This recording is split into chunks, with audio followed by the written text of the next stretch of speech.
நேற்று முக்கியமான ஒரு காரியத்தை நாம் பார்த்தோம். இன்னைக்கு அதனுடைய தொடர்ச்சியாக நாம் பார்க்க போகிறோம். நேற்று நாம் பார்த்தது இருதயத்தினுடைய காரியங்கள், இருதயத்தினுடைய அறைகள் எப்படி இருக்குது அப்படின்றத நாம் பார்த்தோம். இந்த சரீரமாகிய இந்த ஆலயத்தை நம்ம புரிஞ்சுக்கணும்னு சொல்லி சொன்னால் அதற்கு 3 மாதிரிகள் பழைய ஏற்பாட்டில் இருக்கிறதுன்றதை பார்த்தோம். வீடு, அடுத்ததாக கூடாரம், அடுத்ததாக தேவாலயம். இந்த 3 காரியங்களுமே சரீரத்தை தான் நமக்கு காண்பிக்கிறது. இதை புரோட்டோடைப் என்று சொல்லி சொன்னோம். அதுக்கப்புறம் எப்படி அதனுடைய காரியங்கள் எல்லாம் இருந்தது அப்படின்னு சொல்லி நம்ம பார்த்தோம். இன்னைக்கு நம்ம பார்க்க போறது இந்த ஆலயத்தினுடைய அமைப்பு. ஆலயத்தை நாம் எவ்விதமாய் புரிந்து கொள்கிறோமோ, தேவாலயம் எவ்விதமாய் கட்டப்பட்டிருக்கிறத புரிந்து கொள்கிறோமோ, அவ்விதமாகவே நம்முடைய சரீரமும் இருக்கிறது அப்படின்றத நம்ம மறந்துவிடக் கூடாது. நேற்று தினத்தில் உங்களிடத்துல எசேக்கியேல் 42 இருந்து உங்களை படிக்க சொன்னேன். இத்தனை பேர் படிச்சீங்கன்னு தெரியல. சரி, இப்போ நம்ம ஒரு வசனத்தை நம்ம வாசிக்கலாம். எசேக்கியேல் 42வது அதிகாரம், எசேக்கியேல் 42வது அதிகாரம் 13வது வசனம்.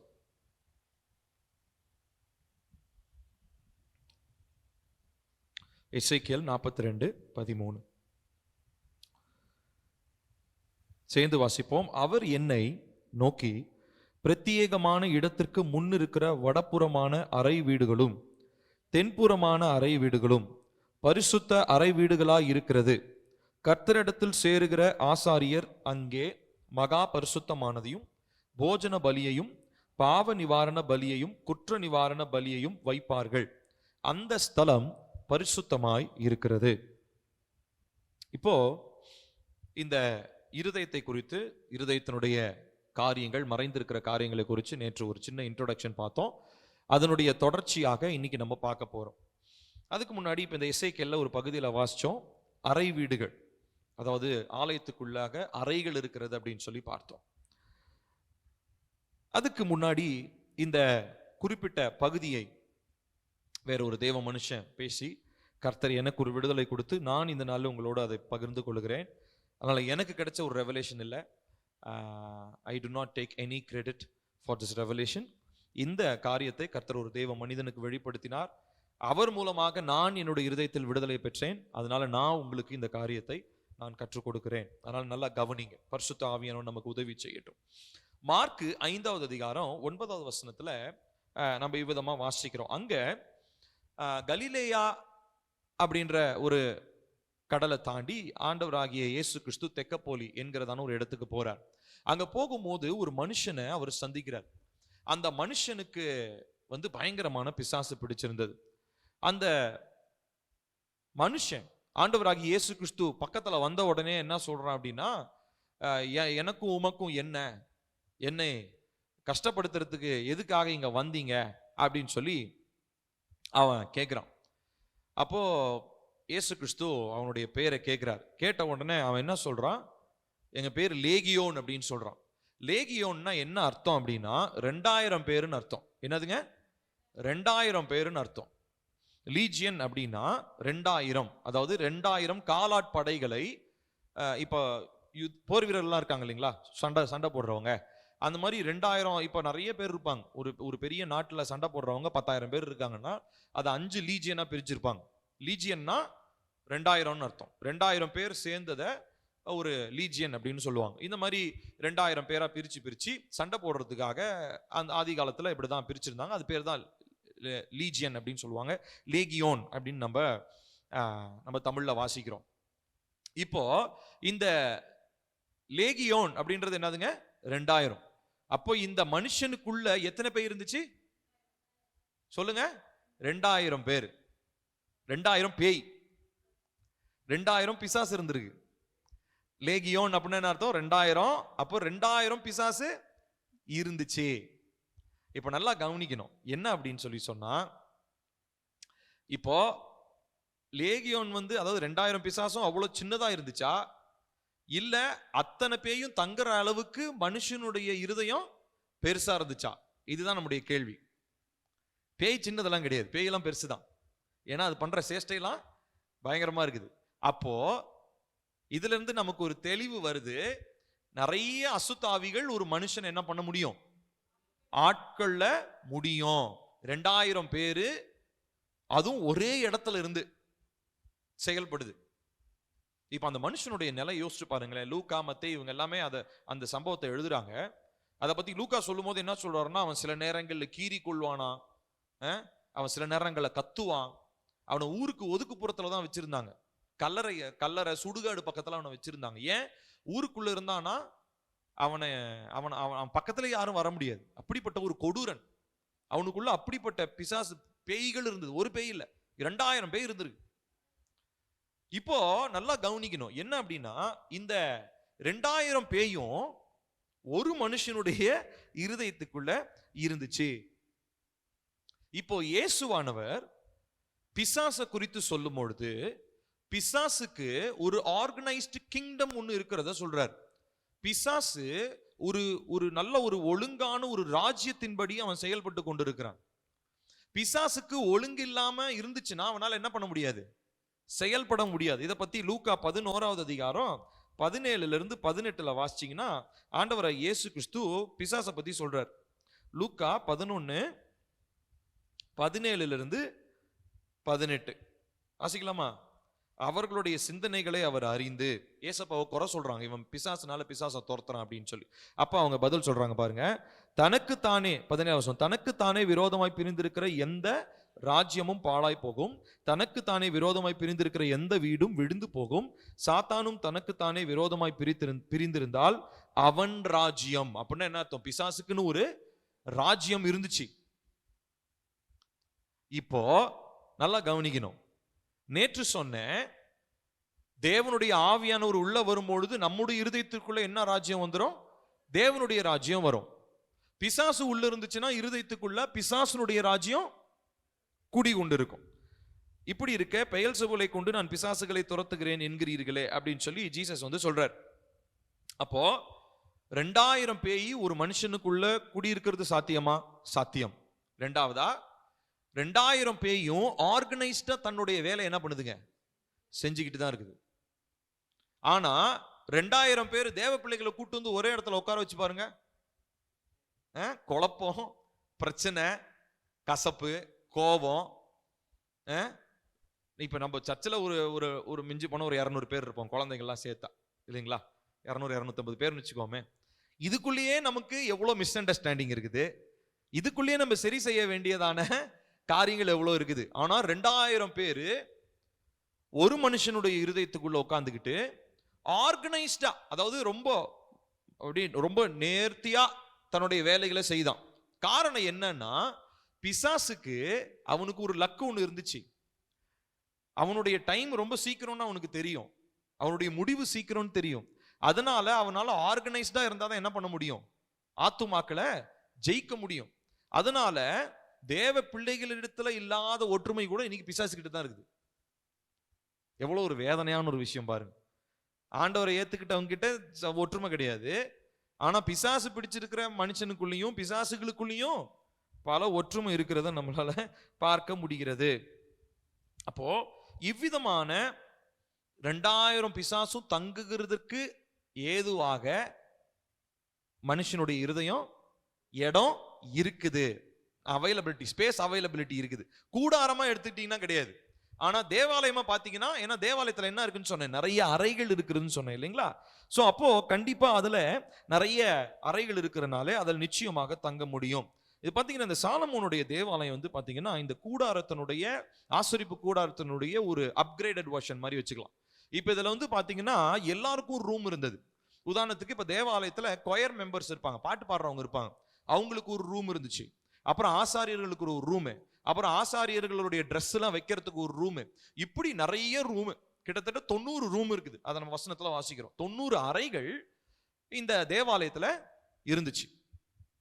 இந்த நிறைய பேர் இருந்தாங்க, அதுவும் தேவனுடைய ஆலயத்துல ஊழியம் செய்யறதுக்கு நிறைய பேர். நெகேமியா எடுத்து வாசிக்க வேணாம், மார்க் மட்டும் பண்ணிக்கோங்க. நெகேமியா 7வது அதிகாரம் 39 73 வசனங்கள் வரைக்கும் ஒவ்வொரு கேட்டகரியை பத்தி பேசுவாங்க. இத்தனை ஆசாரியருங்க இருந்தாங்க, இத்தனை பாட்டு பாடுறவங்க இருந்தாங்க, வரிசையா பேரா வரும் பாத்தீங்களா? நெகேமியாவில் வாயிலேயே நுழையாத பேர்லாம் நமக்கு வரும். ஸோ அந்த பேர் எல்லாமே யார் தெரியுமா? தேவாலயத்துல ஒவ்வொரு விதமான அபிஷியல் ஒர்க்கை செஞ்சுக்கிட்டு இருந்தவங்க. நெகேமியா 7வது அதிகாரம் 39 to 73 நம்ம அதை வாசிக்கிறோம். ஸோ இப்படி ஒரு மனிதனுடைய இருதயத்துக்குள்ள ஒன்று இல்ல, நிறைய ஆவிகள் தங்குவதற்கு வாய்ப்பு இருக்குது. இருதயத்துல இடமும் இருக்கிறதுன்றது முதலாவது புரிஞ்சுக்கிட்டோம். புரிஞ்சுச்சிங்களா? இதுல எதுவும் குழப்பம் இல்லையே.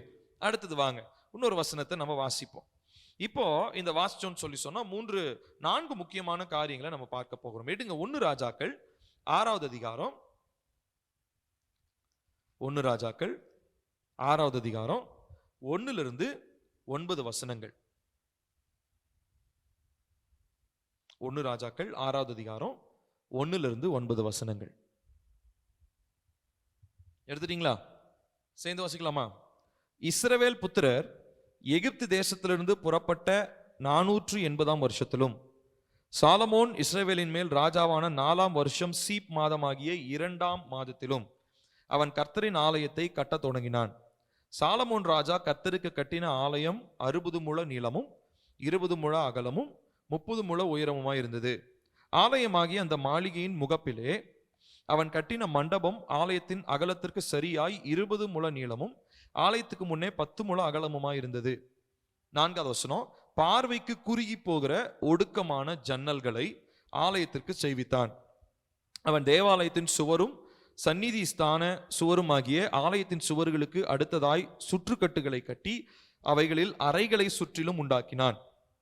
கீழே இருக்கிற சுற்றுக்கட்டு 5 முழ அகலமும், நடுவே இருக்கிறது 6 முழ அகலமும், 3வதாய் இருக்கிறது 7 முழ அகலமுமாய் இருந்தது.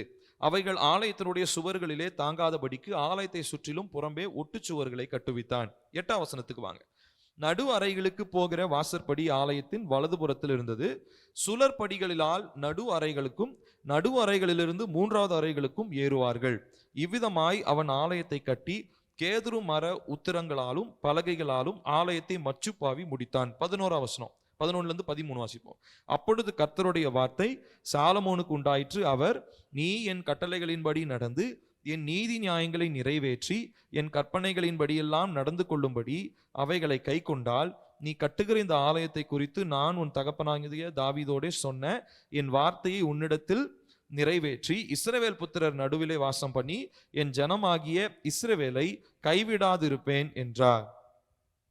சரி, இப்போ 4 காரியங்கள் இந்த பகுதியிலிருந்து நம்ம தியானிக்க போகிறோம். அதுதான் இன்னைக்கு நம்மளுடைய முக்கியமான தியானமா இருக்க போகுது. அதுதான் தேவாலயத்தினுடைய ப்ளூ பிரிண்ட். நேற்று அப்படிதான் சொன்னேன் இல்லைங்களா? தேவாலயத்தினுடைய அமைப்பு.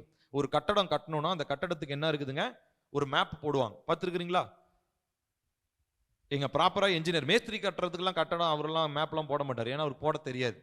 ஆனா என்ஜினியர் கூப்பிட்டு கட்டடத்தை கட்ட வச்சிங்கன்னா என்ன பண்ணுவார்? முதல்ல அவர் மேப் போடுவார். மேப் எடுத்துட்டு போய் கவர்மெண்ட்ல போய் அப்ரூவல் வாங்குவார். இதில் இத்தனை வேலை இருக்குது. எல்லாம் செஞ்சதுக்கு அப்புறம் தான் ஒரு என்ஜினியர் ப்ராப்பரா முறைப்படி என்ன பண்ணுவார்? கட்டடத்தை கட்டுவார். ஸோ அதே மாதிரி தான் இந்த சரீரமாகிய இந்த ஆலயத்துக்கு முன்னாடி கட்டடமா இருந்ததான ஆலயத்தினுடைய ப்ளூ பிரிண்ட்டை புரிஞ்சுக்கிட்டா சரீரத்தினுடைய ஆலயத்தினுடைய ப்ளூ பிரிண்ட் நமக்கு தெளிவாக புரிந்துவிடும். அதுக்கு முன்னாடி நிறைய பேருக்கு இருக்கக்கூடியதான ஒரு கேள்வி. அந்த கேள்வியை நம்ம கேள்விக்கு ஒரு சின்ன ஒரு பதில் அளிச்சுட்டு அதுக்கப்புறமா இதுல இருக்கிறதான காரியங்களை பார்க்க போகிறோம். சரி, இப்போ நான் உங்க எல்லார்கிட்டையும் ஒரு கேள்வி கேட்கிறேன். பிசாசினாலே ஆலயத்துக்குள்ள தங்க முடியுமா? முடியாதா? முடியுமா? முடியாதா? முடியும். பிசாசினால ஆலயத்துக்குள்ள தங்க முடியும். என்னங்க இப்படி சொல்றீங்க? அப்ப நம்ம ஆலயத்துக்குள்ள பிசாசு இருக்கலாம். சரியா? இருக்குன்னு நான் சொல்லல, இருக்கலாம். நம்ம ஜெபம் பண்ணோம், அதை துரத்தணும். ஆனா ஆலயத்துக்குள்ள இருக்கக்கூடாது. நான் என்ன சொல்றேன்னா, அது இருக்கக்கூடாதுன்னு தான் சொல்றேன் ஒழிய இருக்கலாம், வாய்ப்பு இருக்குது.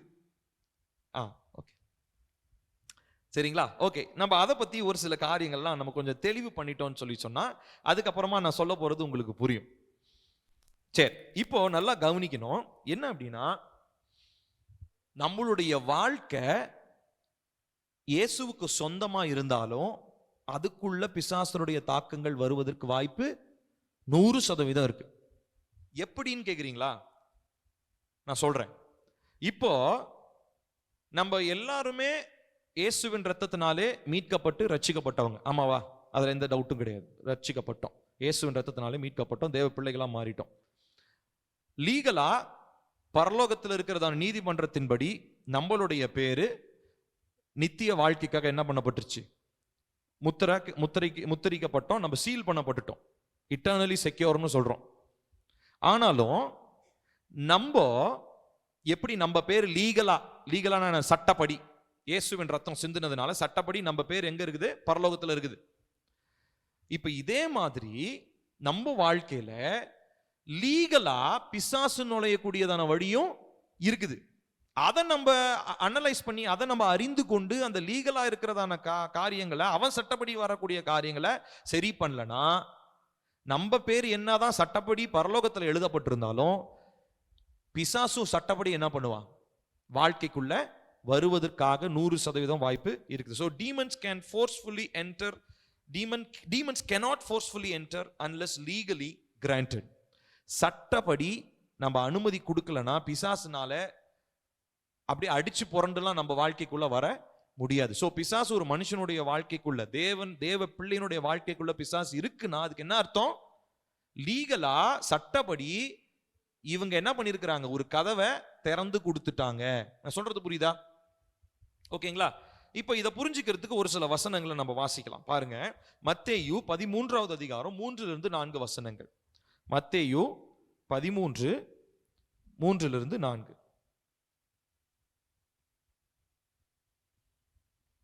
வாசிக்கலாமா? மத்தேயு 13:3-4. அவர் அநேக விசேஷங்களை உவமைகளாக அவர்களுக்கு சொன்னார். கேளுங்கள், விதைக்கிறவன் ஒருவன் விதைக்க புறப்பட்டான். அவன் விதைக்கையில் சில விதை வழி அருகே விழுந்தது, பறவைகள் வந்து அதை பட்சித்து போட்டது. 19 வசனத்துக்கு வாங்க, அப்படி கீழே 19 வசனத்துக்கு வாங்க, வாசிக்கலாமா? ஒருவன் ராஜ்யத்தின் வசனத்தை கேட்டும் உணராதிருக்கும் போது பொல்லாங்கன் வந்து அவன் இருதயத்தில் விதைக்கப்பட்டதை பறித்துக் கொள்ளுகிறான். அவன் வழி அருகே விதைக்கப்பட்டவன். கவனிக்கணும், வார்த்தை எங்க விழுந்துச்சு? இருதயத்துல விழுந்துச்சா? ஆனா பிசாசு எங்க வரானா? இப்போ எங்க வரானா? இருதயத்துக்குள்ளேயே வரானா.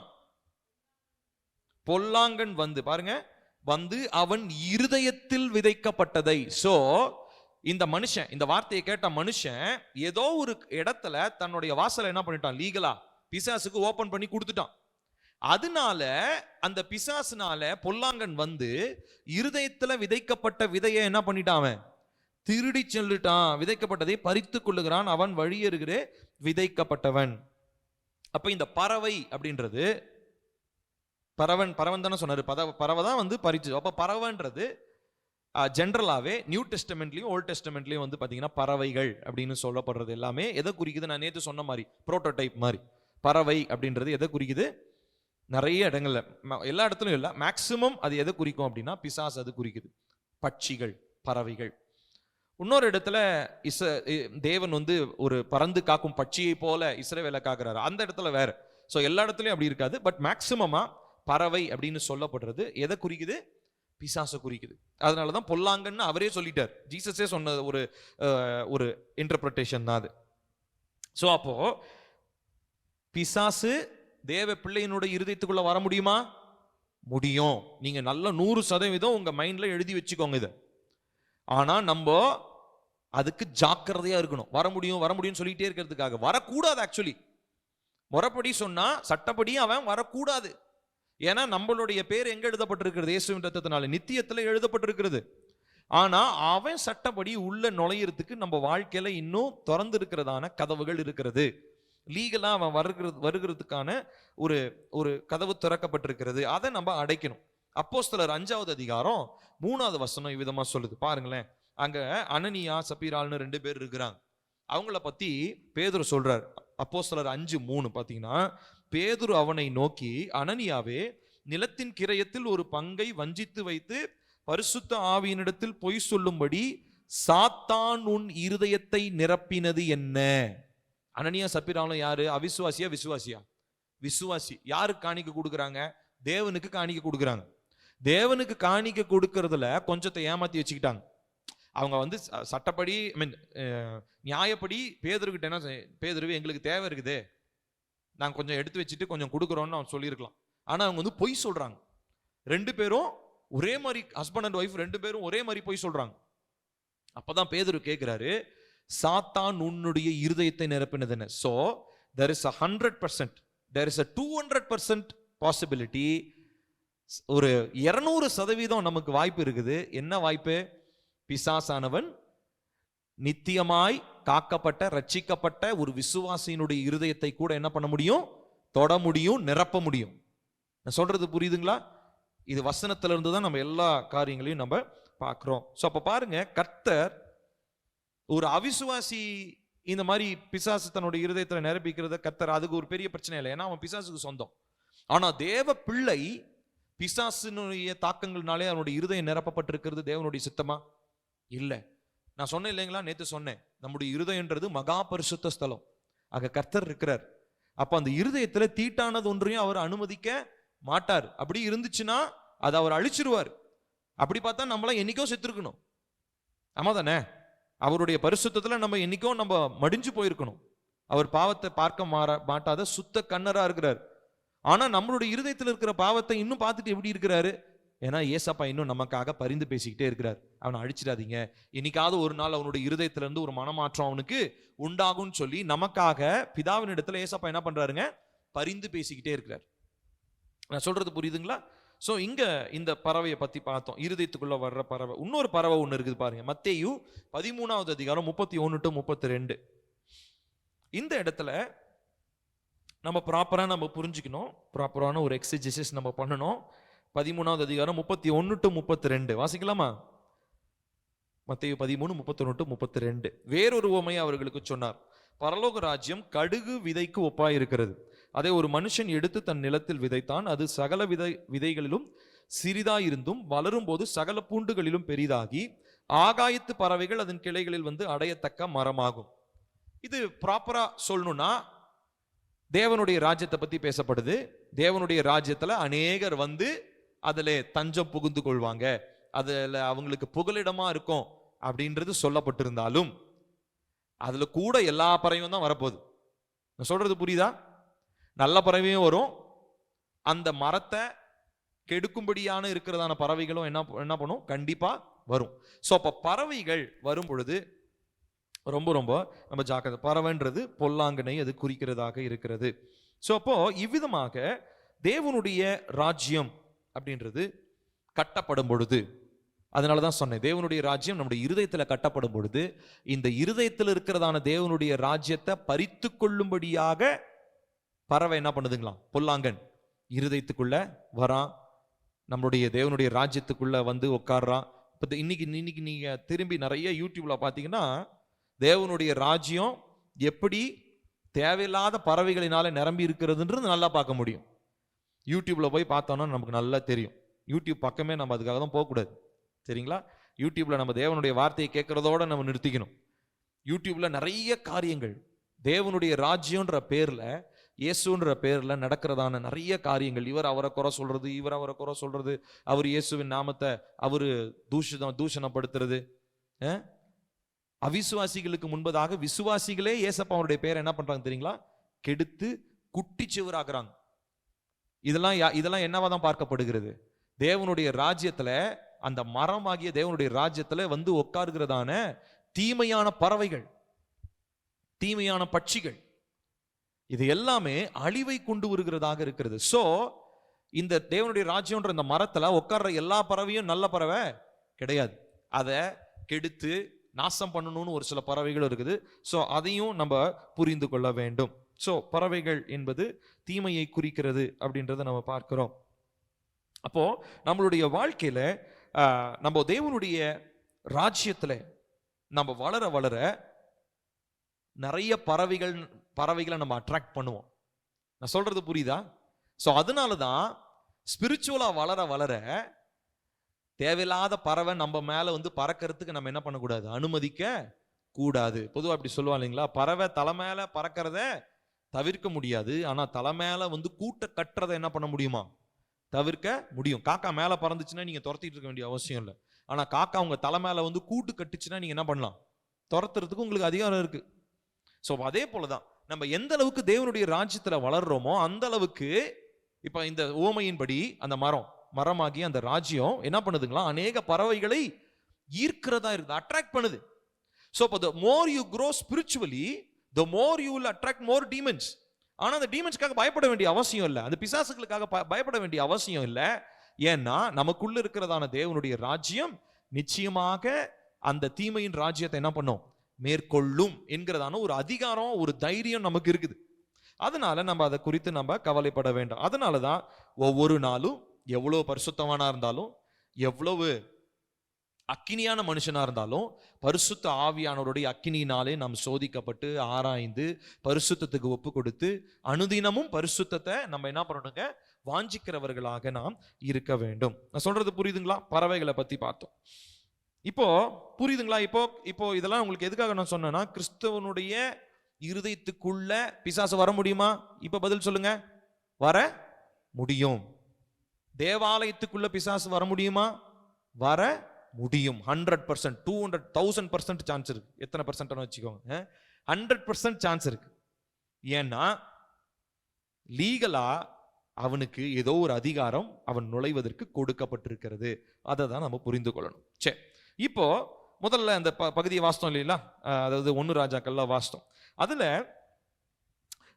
4 முக்கியமான காரியங்களை குறித்து பார்க்க போகிறோம். முதலாவது 4வது வசனத்துல பாருங்க. 1 ராஜாக்கள் 6:4 பாருங்க. அந்த கட்டடத்தை பற்றி சொன்னார் இல்லைங்களா? சாலமோன் எப்படி கட்டினாருன்னு சொல்லி எழுதப்பட்டிருந்துச்சு இல்லைங்களா? அதுல பாருங்க, 1 ராஜாக்கள் 6வது அதிகாரம் 4வது வசனம். பார்வைக்கு குறுகி போகிற ஒடுக்கமான ஜன்னல்கள் போதும். இப்ப ஃபர்ஸ்ட் இந்த ப்ளூ பிரிண்ட்ல நம்ம பார்க்கிறது என்னன்னா, ஜன்னல் எழுதிக்கோங்க, விண்டோஸ், ஜன்னல்கள். பொதுவா நம்ம வாச கதவுக்கு தான் நம்ம செக்யூரிட்டி போடுவோம், ஜன்னலுக்கு செக்யூரிட்டி போடுவோமா? எங்க உங்க வீட்டுல பெரிய கதவு இருக்கு, வீட்டுக்குள்ள திருடம் வராம இருக்கணும்னா நீங்க செக்யூரிட்டி எங்க போடுவீங்க? வாட்ச்மேன ஜன்னலுக்கு போடுவீங்களா, கதவுக்கு போடுவீங்களா? கதவுக்கு தான் போடுவீங்க. ஏன்னா கதவு வழியே தான் திருடன் வருவான் அப்படின்றது நம்மளுடைய ஒரு எதிர்பார்ப்பு. ஆனா இப்ப வர்ற திருடனுங்கள்லாம் தந்திரமா ஜன்னல் வழியா கூட இப்படி ஜன்னல் வழியா திருடன் எகிரி குச்சி வருவானா, ஒவ்வொரு ஜன்னலுக்கும் ஒரு வாட்ச்மேன் போடணுமா இல்லையா? ஆமா தானே? இப்ப உங்க வீட்டை, இப்ப நம்ம சர்ச்சை சுற்றி இத்தனை ஜன்னல் இருக்கு, அப்போ ஒவ்வொரு ஜன்னலுக்கும் ஒரு வாட்ச்மேன் போடணும் இல்லையா? சோ இப்போ ஜன்னல் ரொம்ப முக்கியமான ஒரு பகுதியாக இருக்கிறது. ஜன்னலை பத்தி பேசும்பொழுது இது நம்முடைய சரீரத்துல ஜன்னல் இருக்கிறது. அது என்ன ஜன்னல்ன்றது ஏசப்பா சொல்றார். வாசிக்கலாமா? லூக்கா 11வது அதிகாரம் 34 to 35. லூக்கா 11வது அதிகாரம் 34 to 35. கண்ணானது சரீரத்தின் விளக்காய் இருக்கிறது. உன் கண் தெளிவாயிருந்தால் உன் சரீரம் முழுவதும் வெளிச்சமாயிருக்கும், உன் கண் கெட்டதாயிருந்தால் உன் சரீரம் முழுவதும் இருளாயிருக்கும். ஆகையால் உன்னில் உள்ள வெளிச்சம் இருளாகாதபடிக்கு எச்சரிக்கையாயிரு. இப்ப வெளிச்சத்தை பத்தி சொல்றாரு, கண்ணை பத்தி சொல்லிட்டு கண்ணுல வெளிச்சம் இருக்குன்னு சொல்றாரு ஏசப்பா. சோ உன் கண் எப்படி இருக்கணுமா? சரீரத்தின் விளக்காயிருக்கு, அது ரொம்ப தெளிவா இருக்கணும், உன் சரீரமும் வெளிச்சமா இருக்கும். இப்ப ஜன்னல் எதுக்காக நம்ம பயன்படுத்துறோம்? காத்து வர்றதுக்காகவும் பகல் நேரத்துல வெளிச்சம் வர்றதுக்காகவும் நம்ம பயன்படுத்துறோம். ஆமாவா இல்லையா? ஜன்னல் இல்லாத வீடை நீங்க பார்த்திருப்பீங்கன்னா தெரியும், எது பகல் எது நைட்டுனே நமக்கு தெரியாது. இப்ப பெரிய பெரிய கடைகள்லாம் கட்டியிருக்காங்களா பாருங்க, அவங்க சமட்ரிக்கு சுத்தில ஃபுல்லா ஏசி கடையா, பெரிய பெரிய கடைகள்லாம் பாத்தீங்கன்னா ஏசி கடையா இருக்கும், ஜன்னலே இருக்காது. நீங்க உள்ள போனீங்கன்னா எப்ப வெளியில வரோன்னே தெரியாது. சாயங்காலம் ஆச்சா 11 மணிக்கு போயிருப்பாங்க, வெளியே பார்த்தோன்னா 7 மணி இருட்டி இருக்கும். ஏன்னா போகும்போது வெளிச்சமால இருந்தது. ஸோ ஜன்னல் இல்லாததுனால வெளியில என்ன வெளிச்சமா இருட்டுதா அப்படின்னு நமக்கு ஒண்ணுமே தெரிய மாட்டேன். ஸோ வெளிச்சம்ன்றது உள்ள வர்றதுக்கு பிரதானமான ஒரு காரியம் என்னதுங்க? ஜன்னல்கள். அப்போ இந்த கண்ணு, இந்த இந்த இந்த ஆலயமாகிய இந்த சரீரத்துல ஜன்னல்களாக இருக்கிறது என்னதுங்க? நம்முடைய கண்கள். ரொம்ப முக்கியமான இது ஒரு காரியமாக இருக்கிறது. இந்த கண்களை குறித்து நம்ம ரொம்ப ரொம்ப ஜாக்கிரதையாக இருக்க வேண்டும். அதன் வழியாக வெளிச்சம் உள்ளே போகிறது. அதில் நாம் பார்க்கக்கூடிய காரியங்கள், கண்கள் வழியாக நாம் பார்க்கக்கூடிய காரியங்கள் நம்மளுடைய இருதயத்தை ஒன்று இருட்டாகவும் ஆக்கலாம், இல்லை வெளிச்சமாகவும் ஆக்கலாம். இந்த கண்ணினால தேவையில்லாத நான் பார்த்துக்கிட்டு இருந்தேன்னா எனக்குள்ள இருட்டு தான் போகும். இந்த கண்ணினால தேவனுடைய வார்த்தையை நான் படிச்சேன்னா எனக்குள்ள என்ன வரும்?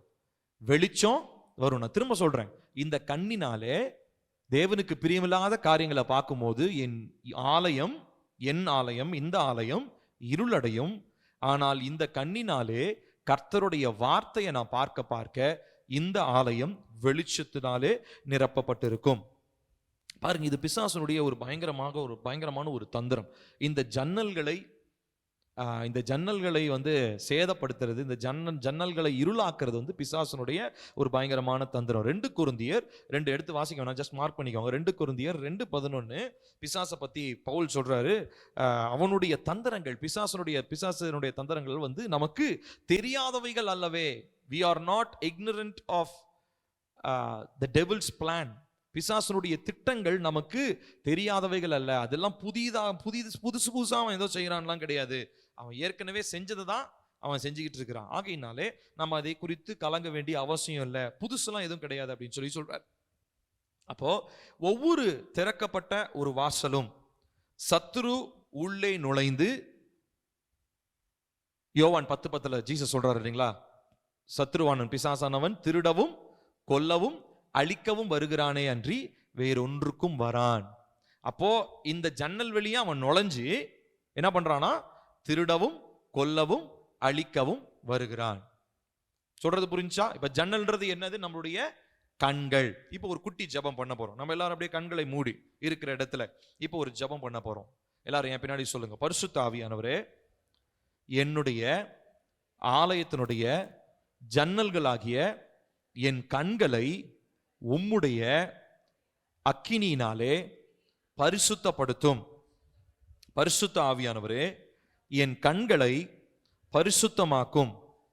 என்னுடைய இருதயத்திலே இந்த ஜன்னல்கள் வழியாய் நுழைந்ததனான எல்லா விதமான தீமையான பிசாசின் திட்டங்களும், இருதயத்தில் மறைந்திருக்கிற பிசாசின் திட்டங்களும் இயேசுவின் நாமத்தினாலே என்னுடைய இருதயத்தை விட்டு வெளியேறுவதாக.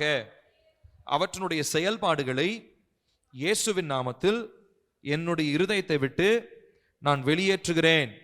எனக்கு சொந்தமானதை இயேசுவின் நாமத்தில் நான் திரும்ப பெற்றுக்கொள்கிறேன். ஹல்லேலூயா. இப்ப சொன்ன உடனே உங்க கண்ணு திறந்துடாது. நீங்க டெய்லிக்கும் இந்த பிரேயர் என்ன பண்ணணும்? உங்க கண்ணுக்காக நீங்க ஜெபம் பண்ணணும். தினந்தோறும் உங்க கண்ணுக்காக ஜெபம் பண்ணணும். ஏசப்பா, இந்த கண்ணாகிய இந்த ஜன்னல்களை என்ன பண்ணுங்க? சுத்தம் பண்ணுங்க. பாருங்க, ஒரு குருடன் ஒருத்தர் இருந்தான். ஜீசஸ் கிட்ட, ஏசப்பா கிட்ட வந்து அவனுடைய குருட்டுத்தனத்தை சுகமாக்கும்படி கேட்கும்படி ஒருத்தன் வந்தான். அதை நம்ம வாசிக்கிறோம், எடுத்து வாசிக்க வேண்டாம். மார்க் 8:23-25 நம்ம பார்க்கிறோம்.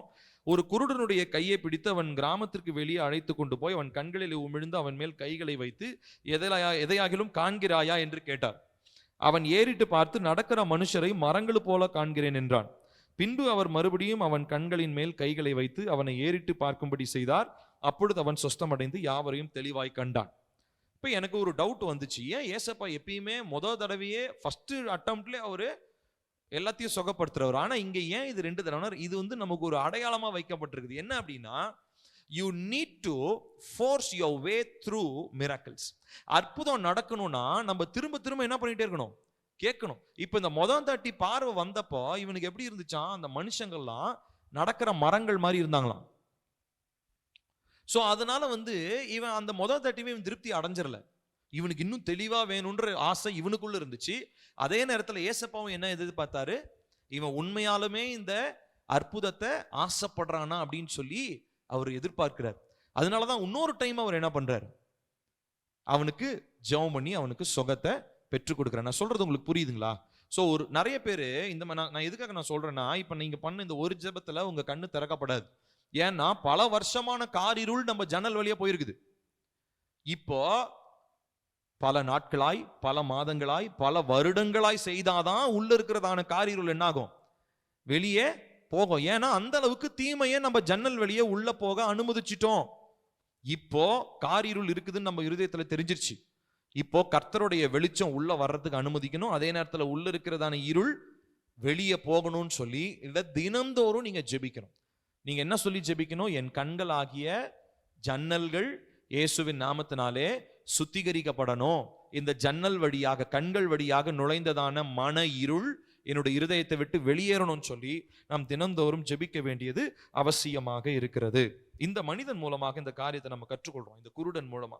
சோ அப்போ இந்த வெளிச்சம் அப்படின்றத இன்னொரு இடத்துல கூட நம்ம பார்க்கிறோம். இது வந்து என்னத்துக்கு ஒப்பிடப்படுகிறதுனா புரிந்து கொள்ளுதல், அண்டர்ஸ்டாண்டிங். இப்ப இந்த புரிந்து கொள்ளுதல் எப்படி வருது அப்படின்னா, கர்த்தருடைய வார்த்தையை நம்ம வாசிக்கும் பொழுது, அப்போ புதிதாக்கப்பட்ட மறுரூபமாக்கப்பட்ட ஒரு சிந்தையினாலே கண்கள் என்ன பண்ணப்படும், தெளிவாக இருக்கும், கண்ணுல வெளிச்சம் இருக்கும். ரோமர் 12வது அதிகாரம் 2வது வசனம் நம்ம எல்லாருக்கும் தெரியும் இல்லைங்களா? நீங்கள் இந்த பிரபஞ்சத்துக்கு ஒத்த வேஷம் தெரியாமல் உங்கள் மனம் புதிதாகிறதுனாலே மறுரூபமாக்கப்பட்டு என்ன பண்ணுங்க, மறுரூபமாக. வாசிங்களேன் ரோமர் 12வது அதிகாரம். மறந்தே போச்சு அந்த வசனம், ஏற்கனவே அதை பத்தி நான் ஒரு பாட்காஸ்ட்ல நான் பேசியிருப்பேன். ஸோ நீங்க அதை கேளுங்க.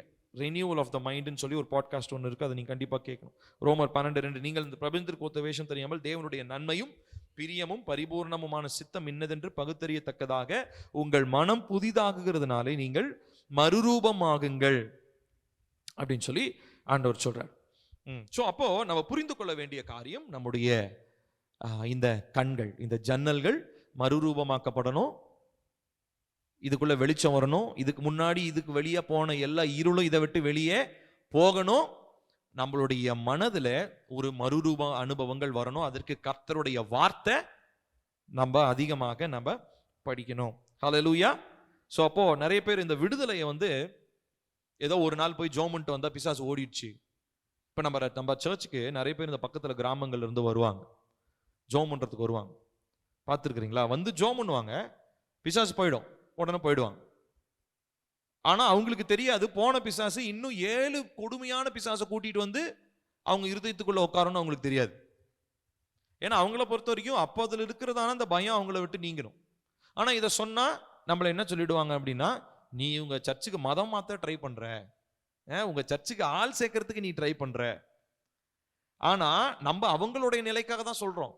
அவங்களுடைய நிலை முன்னிலையை விட பின்னிலைமை இன்னும் ரொம்ப மோசமாயிடும் அப்படின்றனால தான் நம்ம என்ன பண்றோம், நீங்க வந்தீங்கன்னா தொடர்ந்து இயேசுவை நம்பணும். ஏன்னா இது தீமையினால வந்தது.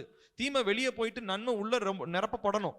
தீமையை மட்டும் வெளியே அனுப்பிட்டு டாடா பாய் பாய்னு நம்ம அனுப்பிச்சு விட்டோம்னா அது நம்ம செய்யற தப்பு. அப்பாலாம் சில நேரத்துல அப்படிப்பட்ட மனிதர்கள் வந்தாங்கன்னா அவங்களுக்கு ஜோம் பண்ண மாட்டாங்க, ஒரு தாட்டி மாட்டோம். நான் சுகத்துக்காக வந்தேன்னா அப்பா சில நேரங்களில் ஜோம் பண்ண மாட்டாங்க. ஏன் தெரியுங்களா? ஏன்னா நம்ம இப்போ ஆவியனுடைய அபிஷேகத்துல வெளியே துரத்திடுவோம். துரத்துறது முக்கியம் இல்லை, இன்னும் அதை விட கொடியதான 7 பேய் உள்ள வந்து உட்காரும். அப்போ உண்மையாலுமே மன நிர்ணயம் பண்ணி எனக்கு மெய்யான ஒரு விடுதலை வேணும்ன்றவங்களுக்கு நம்ம ஜோம் பண்ணாதான் பிரயோஜனம் இருக்கு. அதுக்காக நம்ம எல்லாரையும் அப்ப பாக்குறவங்களாம் துரத்தி விட்டுறலாமா? கிடையாது. நம்ம ஜோம் பண்ணணும். நம்ம அவங்க ஏசப்பா வந்து எப்படி ஒரு இரக்கத்தோட அனுதாபத்தோட அவங்க மேல பரிதாபப்பட்டு ஆடுகளுக்காக பரிதபித்து அவர் ஜோம் பண்ணாரோ அந்த மாதிரி நம்ம ஜோம் பண்ணணும். ஆனா நம்ம இதையும் நம்ம சொல்லணும். அதுக்கு மேல அவங்க தீர்மானம் பண்றது அவங்களுடைய ஒரு காரியம். So deliverance is not in power encounter but a truth encounter. விடுதலை என்பது அப்படியே வல்லமையா ஒரு நாள் ஜோம் பண்றதுனால வரக்கூடிய காரியம் கிடையாது. விடுதலை என்பது கர்த்தருடைய வார்த்தையினாலே வரக்கூடியதான ஒரு அனுபவம். நான் சொல்றது புரியுதா? சோ டெலிவரன்ஸ்ன்றது ஒரே நைட்ல நடக்கிற காரியம் கிடையாது. டெலிவரன்ஸ்ன்றது பல நாட்களாக நடக்கக்கூடிய ஒரு ப்ரோக்ரெசிவ் ப்ராசஸ். இது தொடர்ந்து நடக்கக்கூடியதான ஒரு அனுபவம். நான் சொல்றது புரியுதுங்களா? சோ அப்ப இன்னைக்கு 21 நாட்களோட நம்ம முடிஞ்சிருச்சு டெலிவரன்ஸ் ஆயிட்டோம்னு சொல்லக்கூடாது. 21 நாட்கள் ஆரம்பிச்சு இப்பதான் 21 நாட்கள் நீங்க கற்றுக்கொள்றீங்க. இனிமே நம்ம கொஞ்சம் கொஞ்சமா நம்ம டெய்லிக்கும் நம்ம என்ன பண்ணணுங்க, இதற்காக நாம் ஜெபிக்க வேண்டியது அவசியமாக இருக்கிறது. அப்போ பிசாசனுடைய தாக்கங்களை நாம் புரிந்து கொள்ள வேண்டும். பிசாசை பத்தி சொல்லும் போது யோவான் 10:10 திருடன்னு சொல்லப்பட்டிருக்கு. ஆக்சுவலி நான் யோசிச்சு பார்த்தேன், திருடன் ஒருத்தர் இருக்கிறான், கொள்ளைக்காரன் ஒருத்தர் இருக்கிறான். கவனிச்சிருக்கிறீங்களா? கொள்ளைக்காரனுடைய வேலை என்ன? கொள்ளைக்காரன் வந்து பாத்தீங்கன்னா நீங்க ரோட்ல நடந்து போயிட்டு இருக்கும் போது திடீர்னு பறிச்சுட்டு போவான். இப்போ ஒரு செயின் போட்டுட்டு தங்க செயின் போட்டு ஒருத்தவங்க போறாங்க அப்படின்னா அப்படியே பறிச்சுட்டு போறான், அவனை கொள்ளைக்காரன் சொல்லுவான், அவனை திருடன் சொல்ல மாட்டோம். திருடனுடைய வேலை என்னன்னா அவன் மறைந்திருந்து தந்திரமாக இரவு நேரத்திலேயோ, அதாவது மனுஷன் அவனை பார்க்காத பொழுது வந்து எடுக்கிறவன தான் என்னன்னு சொல்லுவோம், திருடன் சொல்லுவோம். இப்ப பிசாசை பத்தி சொல்லும் போது ஏசப்பா திருடன்னு சொல்றாரா கொள்ளைக்காரன் சொல்றாரா? திருடன். அவன் கொள்ளைக்காரன் கிடையாது. சோ அதனால அவன் தந்திரமாக மறைந்திருந்து என்ன பண்ணுவான், அவன் செயல்படுவான். ஸோ இந்த ஒரு காரியத்தை கர்த்தர் நான் இந்த கடந்த நேரத்தில் இந்த வசனத்தை வாசிக்கும் போது நான் யோசிச்சு பார்த்தேன். இப்போ பாருங்க, ஸோ இப்போ முதலாவது நாம் புரிந்து கொண்டது என்னதுங்க? ஃபர்ஸ்ட் ப்ளூ பிரிண்ட் என்னது? ஜன்னல். அடுத்ததான் வாசிக்கலாம். அடுத்ததான் நாம் பார்க்க போகிறது 1 ராஜாக்கள் அதே 6வது அதிகாரம் 5வது வசனத்துல பாருங்க. 1 ராஜாக்கள் எடுங்க, 1 ராஜாக்கள் 6வது அதிகாரம் 5வது வசனம். அவன் தேவாலயத்தின் சுவரும் சந்நிதி ஸ்தான சுவரும் ஆகிய ஆலயத்தின் சுவர்களுக்கு அடுத்ததாய் சுற்று கட்டுகளை கட்டி அவைகளில் அறைகளை சுற்றிலும் உண்டாக்கினான். இப்போ இங்க நான் இன்னொரு வெர்ஷன், தமிழ்லயே இன்னொரு வெர்ஷன் இருக்கு, ERV. அந்த வெர்ஷன்ல பாருங்க, ரொம்ப சூப்பரா இருந்துச்சு. ஆலயத்தின் முக்கியமான பகுதியை சுற்றி சாலமோன் வரிசையாக பல அறைகளை கட்டினான். இந்த அறைகள் ஒன்றின் மேல் ஒன்றாக இருந்தன. இவ்வரிசை அறைகள் உயரமானது 3 அடுக்குகளுடையது. 3 ஃப்ளோர் கட்டடத்துல 3 மாடிங்களாம். 3 மாடி கட்டடத்தை சாலமோன் கட்டி இருக்கிறார். இப்போ 3 மாடினா அதிலே உங்களுக்கு தெளிவா புரிஞ்சுக்கணும். கண்டிப்பா ஒரு ரூம் வச்சு மாடி எல்லாம் கட்ட மாட்டாங்க. ஒரு மாடினா அதெல்லாம் நிறைய ரூமு கண்டிப்பா இருக்கணும். அதனாலதான் 3 மாடி. ஒரு மாடிக்கு 30 ரூம்ஸ். அப்ப 3 மாடிக்கு எத்தனை ரூம்ஸ்? 90 ரூம்ஸ். 90 அறைகள். நான் சொன்னது நேற்று சொன்னேன் இல்லைங்களா? இருதயத்தில் எத்தனை அறைகள் இருக்கிறது? 90 அறைகள் இருக்கிறது. அப்போ இந்த 3 மாடி அடுக்குகளிலே தந்திரமாக பிசாசனால என்ன பண்ண முடியும்? தங்கி இருக்க முடியும். இப்போ எங்க வீட்டுல 3 ரூம் இருக்கு, சரிங்களா? ஒரு ஹால் ஒன்று இருக்குது, அம்மா அப்பா இருக்கிற ரூம் ஒன்று இருக்கு, நானும் என்னுடைய மனைவி இருக்கிற ரூம் ஒன்று இருக்கு, இன்னொரு ரூம் ஒன்று இருக்குது. பார்த்தீங்களா? இந்த ரூம் அம்மாச்சி இருந்தாங்க, அம்மாச்சி ஆண்டவருக்குள்ள போயிட்டாங்க. இப்போ யாராவது கெஸ்ட் வந்தா தங்கறதுக்காக வச்சிருக்கிறோம். இப்போ கெஸ்ட் எல்லாரும் வர்றதில்லை, எப்பயாவது தான் வருவாங்க விருந்தாளி. இப்போ வராத நாள்ல அந்த ரூமை போய் பார்த்தீங்கன்னா எப்படி இருக்கும் தெரியுமா? குப்பையா இருக்கும். இப்ப எனக்கு தேவைப்படாது இல்ல, நீங்க குப்பையா நீங்க வச்சிருக்க மாட்டீங்க, அந்த குப்பையை பத்தி சொல்ல. இப்ப எனக்கு தேவைப்படாத எல்லா பொருளையும் என்ன தெரியுமா பண்ணுவேன்? அந்த ரூம்ல போட்டுருவேன். நான் சொல்றது புரியுதுங்களா? அப்போ உபயோகப்படுத்தாத ஒரு அறை என்ன ஆயிடும்? குப்பை அறையா மாறிடும். குப்பை அறைனா அதுக்கு மேபி இவங்க கூட்டி தொடச்சு அப்படி நீட்டா வைக்கலாம், ஆனா தேவையில்லாத பொருட்கள் அந்த அறையில சேரும். நான் சொல்றது புரியுதா? ஸோ எப்பயுமே நிறைய அறைகள் இருக்கும்போது, இப்ப நிறைய பேர் ஒரு சிலலாம் அந்த பெரிய பெரிய பங்களாலாம் இருப்பாங்க பாருங்க, 15 ரூம் 20 ரூம் இருக்கிறதெல்லாம் பார்த்தீங்கன்னா எதர் வேலைக்காரங்களை போட்டு தான் அந்த ரூம் எல்லாம் மெயின்டைன் பண்ணணும். இல்லைன்னா பாலடைஞ்ச பங்களா மாதிரி இருக்கும். ஏன்னா மிஞ்சி போனா அந்த பங்களால 2 பேர் இருப்பாங்க, 2 பேருக்கு 15 ரூம் என்னத்துக்கு? இல்லைங்களா? ஸோ இப்போ உபயோகப்படுத்தாத அறைகள் அப்படின்னு சொல்லி பார்க்கும்போது இது எல்லாமே தேவையில்லாத காரியங்கள் போய் இருக்கிற ஒரு இடங்களாக மாறி விடுகிறது. ஸோ இப்போ நான் சொன்ன மாதிரி 3 அறைகள், 30 ரூம்னுக்கு கீழே நான் வாசிக்க போறோம். இப்போ இந்த 3 மாடிகள், 3 மாடியிலும் இத்தனை ரூம்ஸ் இருக்குது. இத்தனை ரூம்ஸ்லயும் பிசாசு என்ன பண்ணியிருக்கான் தெரியுமா? எங்கேயாவது ஒரு இடத்துல தந்திரமா இருப்பான். நான் சொன்ன மாதிரி நம்ம அடிக்கடி யூஸ் பண்ற ரூம்ஸ் நல்லா தெளிவா இருக்கும். அங்க இப்போ ஒண்ணு இல்லைங்க, இப்போ அந்த ரூம்ல பூச்சி இருந்துச்சுன்னா எனக்கு தெரியுமா? ஆனா நான் உட்கார்ந்து இருக்கிற ஹால்ல என் ரூம்ல அம்மா அப்பா ரூம்ல இருந்தா பூச்சி தெரியும். ஏன்னா அந்த ரூமை நாங்க அடிக்கடி பயன்படுத்துறோம். இப்ப இதே மாதிரிதான் நம்மளுடைய இருதயத்தினுடைய அறைகளிலே எல்லா அறைகளையும் நம்ம தினந்தோறும் போய் என்ன பண்ணிக்கிட்டு இருக்கிறது? உபயோகப்படுத்துறது கிடையாது. இப்ப நான் உதாரணத்துக்கு இப்ப நான் என்னை எடுத்துட்டீங்கன்னா, நான் நேற்று சொன்னேன் இல்லையா, இப்போ எனக்கு கணவன் என்கிற ஒரு அறை இருக்கிறது. அந்த அறையில நான் தினந்தோறும் கணவனாய் என் மனைவியோடு கூட நான் இருக்கிறேன். இப்போ மகன் என்கிறதான அறை இருக்குது. அம்மா அப்பா கூட இருக்கும்போது அந்த மகன்ற அறை அது சுத்தமா இருக்கும். ஆனா இப்ப நான் யூஸ் பண்ணாத ஒரு சில அறைகள்லாம் இருக்கும்.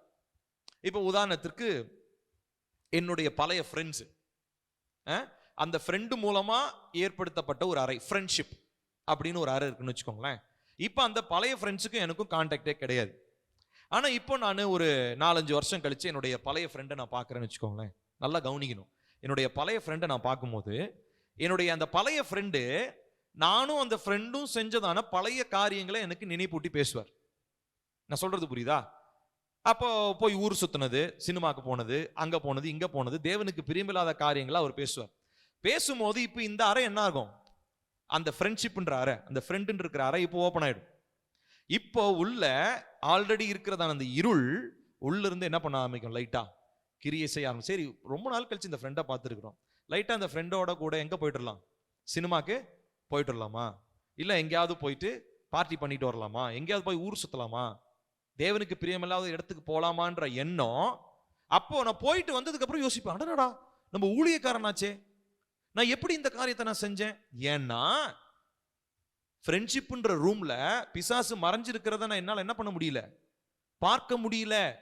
எனக்கு இப்ப தெரியல, இந்த நாட்கள்ல தெரியல. ஆனா அந்த ஃப்ரெண்டை நான் பார்க்கும்போது அந்த அறை திரும்ப ஓப்பன் ஆயிடுச்சு. இப்ப நான் சொல்றது புரியுதுங்களா? என்னைக்கோ ஒரு நாள், இப்ப நான் சொன்ன மாதிரி, இப்ப இந்த ரூம்ல பூச்சி இருக்கு அப்படின்னா எனக்கு இப்ப தெரியாது. ஆனா விருந்தாளி வரும்போது அந்த ரூமை திறந்தா எனக்கு என்ன தெரியும், அடடா பூச்சி இருக்குது அப்படின்னு. இதே மாதிரிதான். அப்போ நம்ம அடிக்கடி பயன்படுத்துகிற அறைகள் ஓரளவுக்கு நம்ம சுத்தமா வச்சுக்கோம். அதுலயும் நிறைய பிரச்சனைகள் இருக்குன்னு வச்சுக்கோமே. ஆனா பயன்படுத்தாத அறைகள் நிறைய இருக்கு நம்மளுடைய இருதயத்துல. அந்த அறைகளுக்குள்ள பயங்கரமான காரிருள் என்ன ஆயிட்டு இருக்குதுங்க, குடிகொண்டு இருக்கிறது. நான் சொல்றது புரியுதுங்களா? சோ இந்த அறைகளை குறித்து நம்ம ரொம்ப ரொம்ப ஜாக்கிரதையாக இருக்கணும். சோ ஒரு மனிதன் இதை குறித்து அஜாக்கிரதையா இருக்கும் பொழுது, நல்லா கவனிங்க, ஒரு மனிதன் இதை குறித்து அஜாக்கிரதையா இருக்கும் போது பிசாஸ் அவனுடைய ஹெட் குவார்டர்ஸே கொண்டு தான் வச்சிருவான். அவனுடைய ஹெட் குவார்டர்ஸே அங்கதான் இருக்கும். என்னடா என் வீட்டுல என்னடா பண்றீங்க அப்படின்னு நம்ம கேட்கிற மாதிரி இருக்கும் பிசாசை நம்ம துரத்தும் போது. அவ்விதமாக காரியங்களை சத்ருவானவன் செய்து கொண்டிருக்கிறான். அசுத்தமான காரியங்களை கொண்டு வந்து அவன் என்ன பண்ணிடுவான், உள்ள வச்சிருவான். ஆனாலும் நம்ம அதை பத்தி கவலைப்பட வேண்டிய அவசியம் இல்லை. டெலிவரன்ஸ்க்காக, விடுதலைக்காக ஜெபம் பண்ணும் போது இயேசு நிச்சயமா நமக்கு விடுதலை தருவாரா தரமாட்டாரா? சொல்லுங்களேன், தருவாரா தரமாட்டாரா? நிச்சயமா தருவார். அப்போ நம்ம தான் என்ன பண்ணிட்டோம், தேவையில்லாம ஏதோ ஒரு காரியத்தை நம்ம அனுமதிச்சிட்டோம். ஒண்ணு இப்ப அனுமதிச்சிருப்போம், இல்ல நம்மளோட பழைய வாழ்க்கையில நம்ம என்ன பண்ணிருப்போம், அனுமதிச்சிருப்போம். நிறைய பேர் நம்ம எல்லாருமே ஒரு பாவ வாழ்க்கையில இருந்தானே ரட்சிக்கப்பட்டு வந்தோம். நம்ம யாரும் அப்படியே பரிசுத்தமாவே இருந்துடல.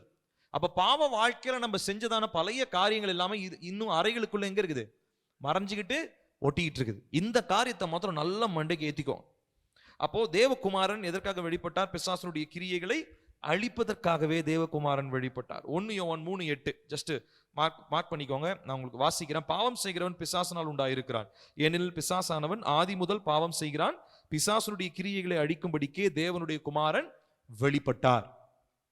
அப்ப பிசாசனுடைய கிரியைகள் நிச்சயமா அழிப்பார். ஹல்லேலூயா. சரி, அடுத்ததா இன்னொரு இதே அறைகளை பற்றி, இந்த அடுக்கு மாடிகளை பற்றி பார்க்கும்போது இன்னொரு ஒப்புமையை கூட நம்மளால பார்க்க முடியும். இது என்னன்னு சொல்லி பார்த்தீங்கன்னா, நோவாவுடைய பேழை. நோவாவுடைய பேழையை கவனிச்சு பார்த்தீங்கன்னா, எழுத்து வாசிக்கலாமா? ஆதியாகமம் 6வது அதிகாரம் 14 இருந்து 16. ஆதியாகமம் 6 14 to 16, 14 to 16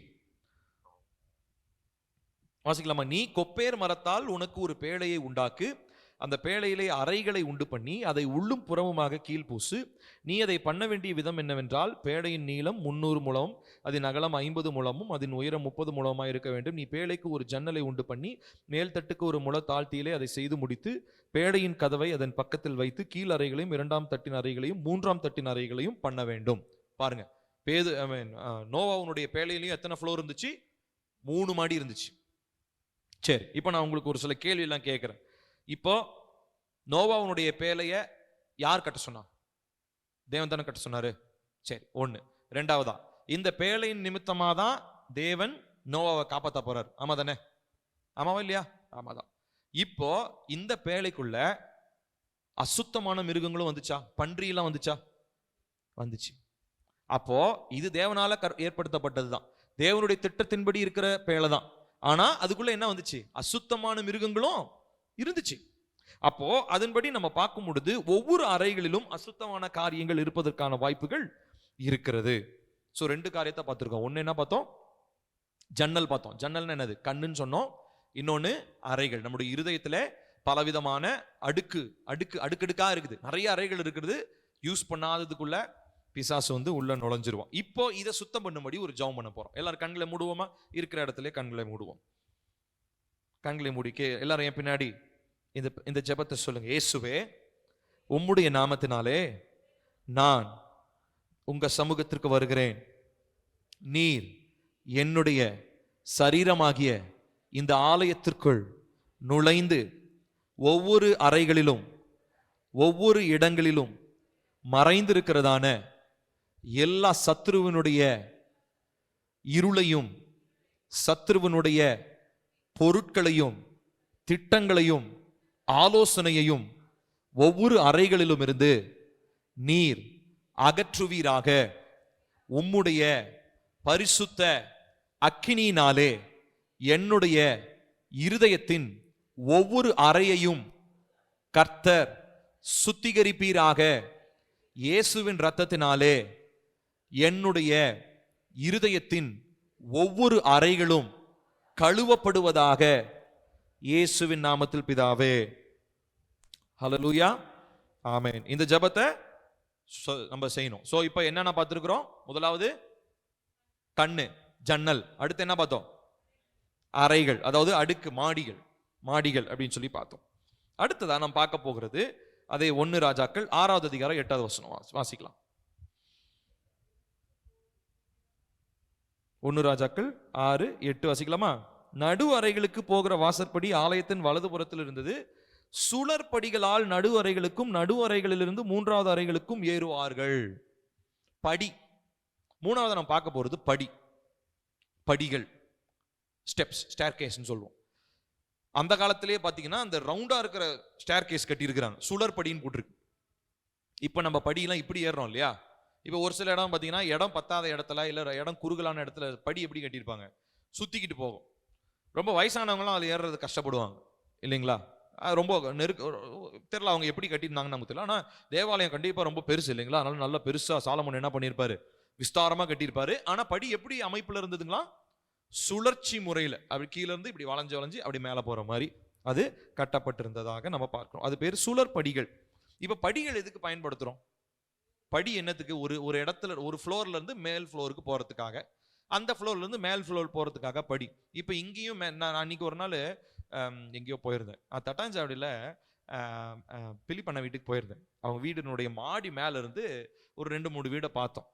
அந்த வீட்டு பார்த்தீங்கன்னா நல்லா மேலே கான்கிரீட் போட்டிருக்கிறாங்க, டைல்ஸ்ல, அதாவது நம்ம இந்த கூலிங் டைல்ஸ் எல்லாம் போட்டிருக்கிறாங்க. ஆனா படியே இல்லை. மாடி இருக்குது, படி இல்லை. ஏணி வச்சு எரிக்கணும் தேவைப்படுறப்ப. ஏன்னா படி இருந்தா நான் இப்போ ஏதாவது ஒரு காரணத்துக்காக வைக்காம விட்டுருப்பாங்கன்னு வச்சுக்கோங்களேன். ஆனா நான் யோசிச்சேன், நான் டேனி எல்லாம் இருந்தோம். அப்ப நான் கேட்டேங்க, பாடுறாடி படியே இல்லாம 2-3 வீடு இருந்துச்சு. ஸோ முன்னாடி அதான் யாராவது வந்தால் மேலே ஏறி போயிடுவாங்க, திருடன் போய் ஒளிஞ்சிக்குவான், ஏதாவது பயத்தில் கட்டினாங்களா என்னவோ நமக்கு தெரியல. ஸோ மிஸ்யூஸ் பண்ணுறாங்கன்னு சொல்லிட்டு படியே இல்லாமல். ஆனால் படியே இல்லாமல் கட்டினதான மாடிக்கு ஏதோ பிரயோஜனம் இருக்குதா? இல்லை. இப்போ ஏணி இருக்குதுங்க. வயசானவங்க எப்படி ஏறுவாங்க ஏணியை வச்சுக்கிட்டு? மாடி படிக்கு போகணுன்னா ஏணி வச்செல்லாம் ஏற முடியாது. கம்மி வயசாக இருக்கிறவங்க, வேலை செய்கிறவங்க, குழந்தைங்க ஏறி போகலாம் மேலே. அப்போ வந்து படியே இல்லைன்னு சொல்லி சொன்னா நம்ம அக்சசபிலிட்டி வந்து நமக்கு இருக்காது, மேல் மாடிக்கு நம்மளால போக முடியாது. ஸோ இப்போ இதே போலதான் இந்த இந்த படிகள் அப்படின்றது ரொம்ப ஆச்சரியமான காரியமா இருக்குது. இந்த படியை பத்தி பார்க்கும்போது இன்னொரு இடத்துல கூட ஆதியாகமம் 11வது அதிகாரம் 4வது வசனத்துல நிம்ரோத் என்கிறதான மனுஷன் ஒரு கோபுரத்தை கட்டுறார். அந்த கோபுரமும் யோசிச்சு பாருங்க, அந்த கோபுரத்துல இப்படி ஸ்ட்ரெயிட்டா படி வச்சிருக்க முடியாது. அந்த கோபுரத்தை சுத்தி வர மாதிரி தான் என்ன பண்ணிருப்பாங்க, அவங்க படி வச்சிருப்பாங்க. சோ இப்படிதான் கட்டியிருப்பாங்க, கோபுரத்தை இப்படிதான் கட்டியிருப்பாங்க. அப்படி இருந்தாலும் சுத்தி ஏறுற மாதிரி தான் இருக்கும், இப்படியே ஏற முடியாது இல்லைங்களா? சோ சுத்தி ஏற, அப்படி சுழற்படிகள்ல தான் அவங்க ஏற முடியும். பின்னும் அவர்கள் பாருங்க, ஆதியாகமம் 11:4, பின்னும் அவர்கள் பூமியின் மீதெங்கும் சிதறி போகாதபடிக்கு நமக்கு ஒரு நகரத்தையும் வானத்தை அளவும் சிகரமுள்ள ஒரு கோபுரத்தையும் கட்டி நமக்கு பேர் உண்டாக்க பண்ணுவோம் வாருங்கள் என்று சொல்லி கொண்டார்கள். இப்போ நிம்ரோத் இந்த மனுஷன் தான் கட்டினான். நிம்ரோத்ன்றவன் அவனும் ஒரு டைப். என்ன டைப்னா, சாத்தானுடைய ஒரு தன்மைக்கு ஒப்பிடக்கூடியதான மனிதன். அவனுக்கு உதவி செய்ததான மனிதர்கள் இருந்தாங்க. அந்த மனிதர்களை சாத்தானோட கீழே இருக்கிறதான பிசாசுகளுக்கு என்ன பண்ண முடியும், நம்மளால ஒப்பிட முடியும். சோ இதை வச்சு பார்க்கும் பொழுது ஒரு இடத்துல இருந்து இன்னொரு இடத்துக்கு போறதுக்கு பிசாசுக்கு என்ன தேவைப்பட்டுச்சு? படி தேவைப்படுது. இப்போ இந்த படிய எதோட அந்த ஊழியக்காரர் ஒப்பினா, அந்த ஊழியக்காரர் நிமித்தமா அலெக்சாண்டர் பகானி என்கிறதான ஒரு மனிதர், ரொம்ப வல்லமையான ஒரு தேவ மனுஷன், ரொம்ப வயசானவர், கிட்டத்தட்ட 70 வயசு இருக்கும். அவருடைய காரியத்தில் அவர் பேசின காரியங்கள் தான் இதனால உங்களுக்கு நான் ஷேர் பண்றேன். அவர் சொல்றாரு, அந்த படிகள் என்பது, படியினுடைய அமைப்பு, சுழற்படி அப்படின்றது எதை குறிக்குது அப்படின்னா, டிஎன்ஏவை குறிக்குது. டிஎன்ஏ பார்த்துருக்கிறீங்களா? டிஎன்ஏனா என்னன்னா ரத்தத்துக்குள்ள இருக்கிறதான அணுக்கள். அதனுடைய அமைப்பு, அதனுடைய ஷேப் பார்த்தீங்கன்னா இப்படி சுத்திக்கிட்டு இருக்கிற மாதிரி இருக்கும். இப்படி இப்படி சுருண்டு சுருண்டு இருக்கும். ஸ்ப்ரிங் இருக்கு பார்த்தீங்களா? ஸ்ப்ரிங் கம்பி பார்த்துருக்கிறீங்களா? எப்படி இருக்கும்? இப்படி சுத்தி சுத்தி இருக்கும் இல்லைங்களா? அதே மாதிரி தான் இருக்கும். இப்போ அந்த அருமையான தேவ மனுஷன் சொன்னார், கர்த்தர் அவருக்கு வெளிப்படுத்தின ஒரு காரியம், இவ்விதமாக ஒரு சந்ததியிலிருந்து அடுத்த சந்ததிக்கு நான் என்ன பண்றேன், பிசாசு என்ன பண்றான், ஒரு சந்ததியிலிருந்து அடுத்த சந்ததிக்கு பிசாசு என்ன பண்றான், தீமையை டிரான்ஸ்ஃபர் பண்றான். ஒரு ஃப்ளோர்ல இருந்து அடுத்த ஃப்ளோருக்கு. இப்ப எப்படி கீழே இருந்து மேல போறதுக்கு படி வெளியே ஏறுறாங்க பாத்தீங்களா? அதே மாதிரி டிஎன்ஏ வழியா தாத்தா கிட்ட இருந்து அப்பாக்கு வரும், அப்பா கிட்ட இருந்து பிள்ளைக்கு வரும், பிள்ளை கிட்ட இருந்து பேர பிள்ளைக்கு வரும். அப்போ படியை நம்ம என்ன பண்ணணும், சுத்திகரிக்கணும். டிஎன்ஏவை சுத்திகரிக்கணும். நம்முடைய டிஎன்ஏ மாற்றப்படணும். நம்முடைய டிஎன்ஏ பரிசுத்த வித்தாக மாறணும். அதனாலதான் யோவான்ல நம்ம வாசிக்க போறோம், அவருடைய வித்து, கிறிஸ்துவனுடைய வித்து உங்களுக்குள் தரித்திருக்கிறது. the seed of God, seed of Jesus, கர்த்தருடைய வித்து உங்களுக்குள்ள இருக்குதுன்றார். அப்போ நம்மளுடைய டிஎன்ஏல இப்ப எங்க அப்பாவுடைய டிஎன்ஏ எனக்குள்ள இருக்கும், எங்க அம்மா அப்பா டிஎன்ஏ எனக்குள்ள இருக்கும். ஆனா இந்த டிஎன்ஏ எல்லாம் மாறி இப்ப எனக்குள்ள என்ன டிஎன்ஏ வரணும் தெரியுமா? ஹோலி டிஎன்ஏ வரணும், பரிசுத்தமான டிஎன்ஏ வரணும். பரிசுத்தமான டிஎன்ஏ வந்தாதான் எங்க தாத்தா கிட்ட இருந்து அப்பா கிட்ட இருந்து வந்ததான தீமைகள் என்ன பின்தொடராம இருக்கும். அப்ப இந்த படிகள் என்பது எதை குறிக்கிறது? ரத்தத்துல தொடர்ந்து வருகிறதான தீமைகளை குறிக்கிறது. ஒரு படியிலிருந்து இன்னொரு படிக்கு அப்படியே மாறிக்கிட்டே போகும். ஆனா இந்த பேட்டர்னை இதை நம்ம ஜெனரேஷனல் பேட்டர்ன்ஸ் சொல்றோம், ஜெனரேஷனல் கர்ஸ் சொல்றோம். நம்ம ஏற்கனவே கூட நான் கூட நான் சொன்னேன் இல்லைங்களா, அந்த பிரபல நடிகர் ஒருவர், அவருடைய பிள்ளை இறந்துருச்சு. அவங்களுடைய அப்பாவும் இவர் சின்ன வயசுல இருக்கும்போது அவங்க அப்பா இறந்துட்டார். அவங்களுடைய ஃபேமிலியில அந்த மாதிரி நிறைய ஹிஸ்டரி இருக்குன்னு வேற ஒரு குறிப்பிட்ட வீடியோல ஒரு மனிதர் சொன்னார். இப்ப பாருங்க, நான் எதுக்காக சொல்ல வரேன் அப்படின்னா, இதுதான் ஜெனரேஷனல் பேட்டர்ன்ஸ். இப்போ இதை நம்ம புரிஞ்சுக்கிறதுக்கு நமக்கு மண்டையே எட்ட மாட்டேன்து. அப்படியே சொன்னாலும் அடப்போங்க அப்படின்னுவோம். ஆனா இதை பத்தி நம்ம ஆராய்ந்து பார்க்கிறதே இல்லை. எசேக்கியேல் ஒரு வசனம் ஒன்று இருக்குது, அந்த வசனத்தை நிறைய பேர் பிடிச்சிக்குவாங்க. என்ன சொல்லுவாங்கன்னா, பிதாவுனுடைய அக்கிரமத்திற்காக பிள்ளை சாவது இல்லை அப்படின்னு சொல்லி. அது ஒரே ஒரு வசனம், அந்த வசனத்தை. ஆனா அந்த வசனத்தினுடைய கான்டெக்ஸ்ட் நீங்க படிச்சு பார்த்தீங்கன்னா, அதுக்கு பின்னாடியும் அதுக்கு முன்னாடியும் நிறைய இடங்கள்ல கர்த்தர் சொல்லுவார், சந்ததியில இந்த சாபம் வரும், இப்படி கீழ்ப்படியாம இருக்காதீங்கன்னு இஸ்ரவேல் பார்த்து திட்டுவார். அந்த ஒரு இடத்துல சொல்லியிருப்பார். ஆனா அந்த ஒரு வசனத்தை பற்றி நிறைய பேர் இதெல்லாம் நீங்க என்னங்க இப்படி பரம்பரை சாபம்லாம் இல்லைங்க அப்படின்னு நிறைய பேர் சொல்லுவாங்க.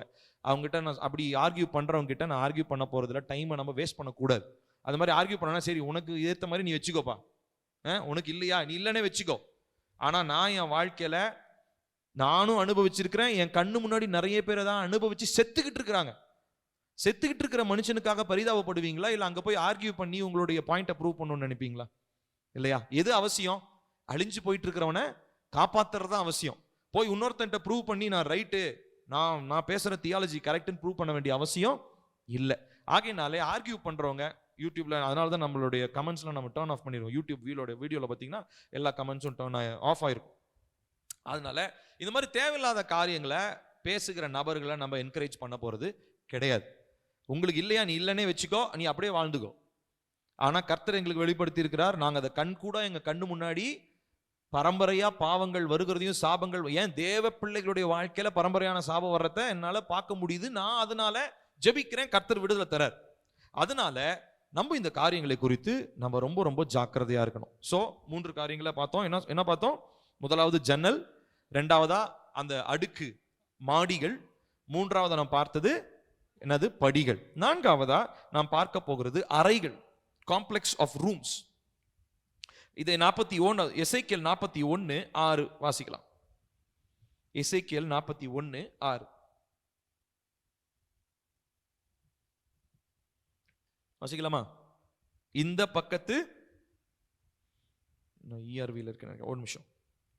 எசேக்கியேல் 41:6.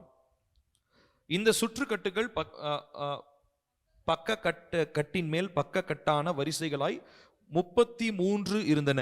அவைகள் ஆலயத்தின் சுவருக்குள் ஊன்றியிராமல் சுற்றுக்கட்டுகளாக சுற்றிலும் அவைகள் ஊன்றும்படிக்கு ஆலயத்துக்கு அடுத்திருந்த ஒட்டுச்சுவரிலே பாய்ந்திருந்தது.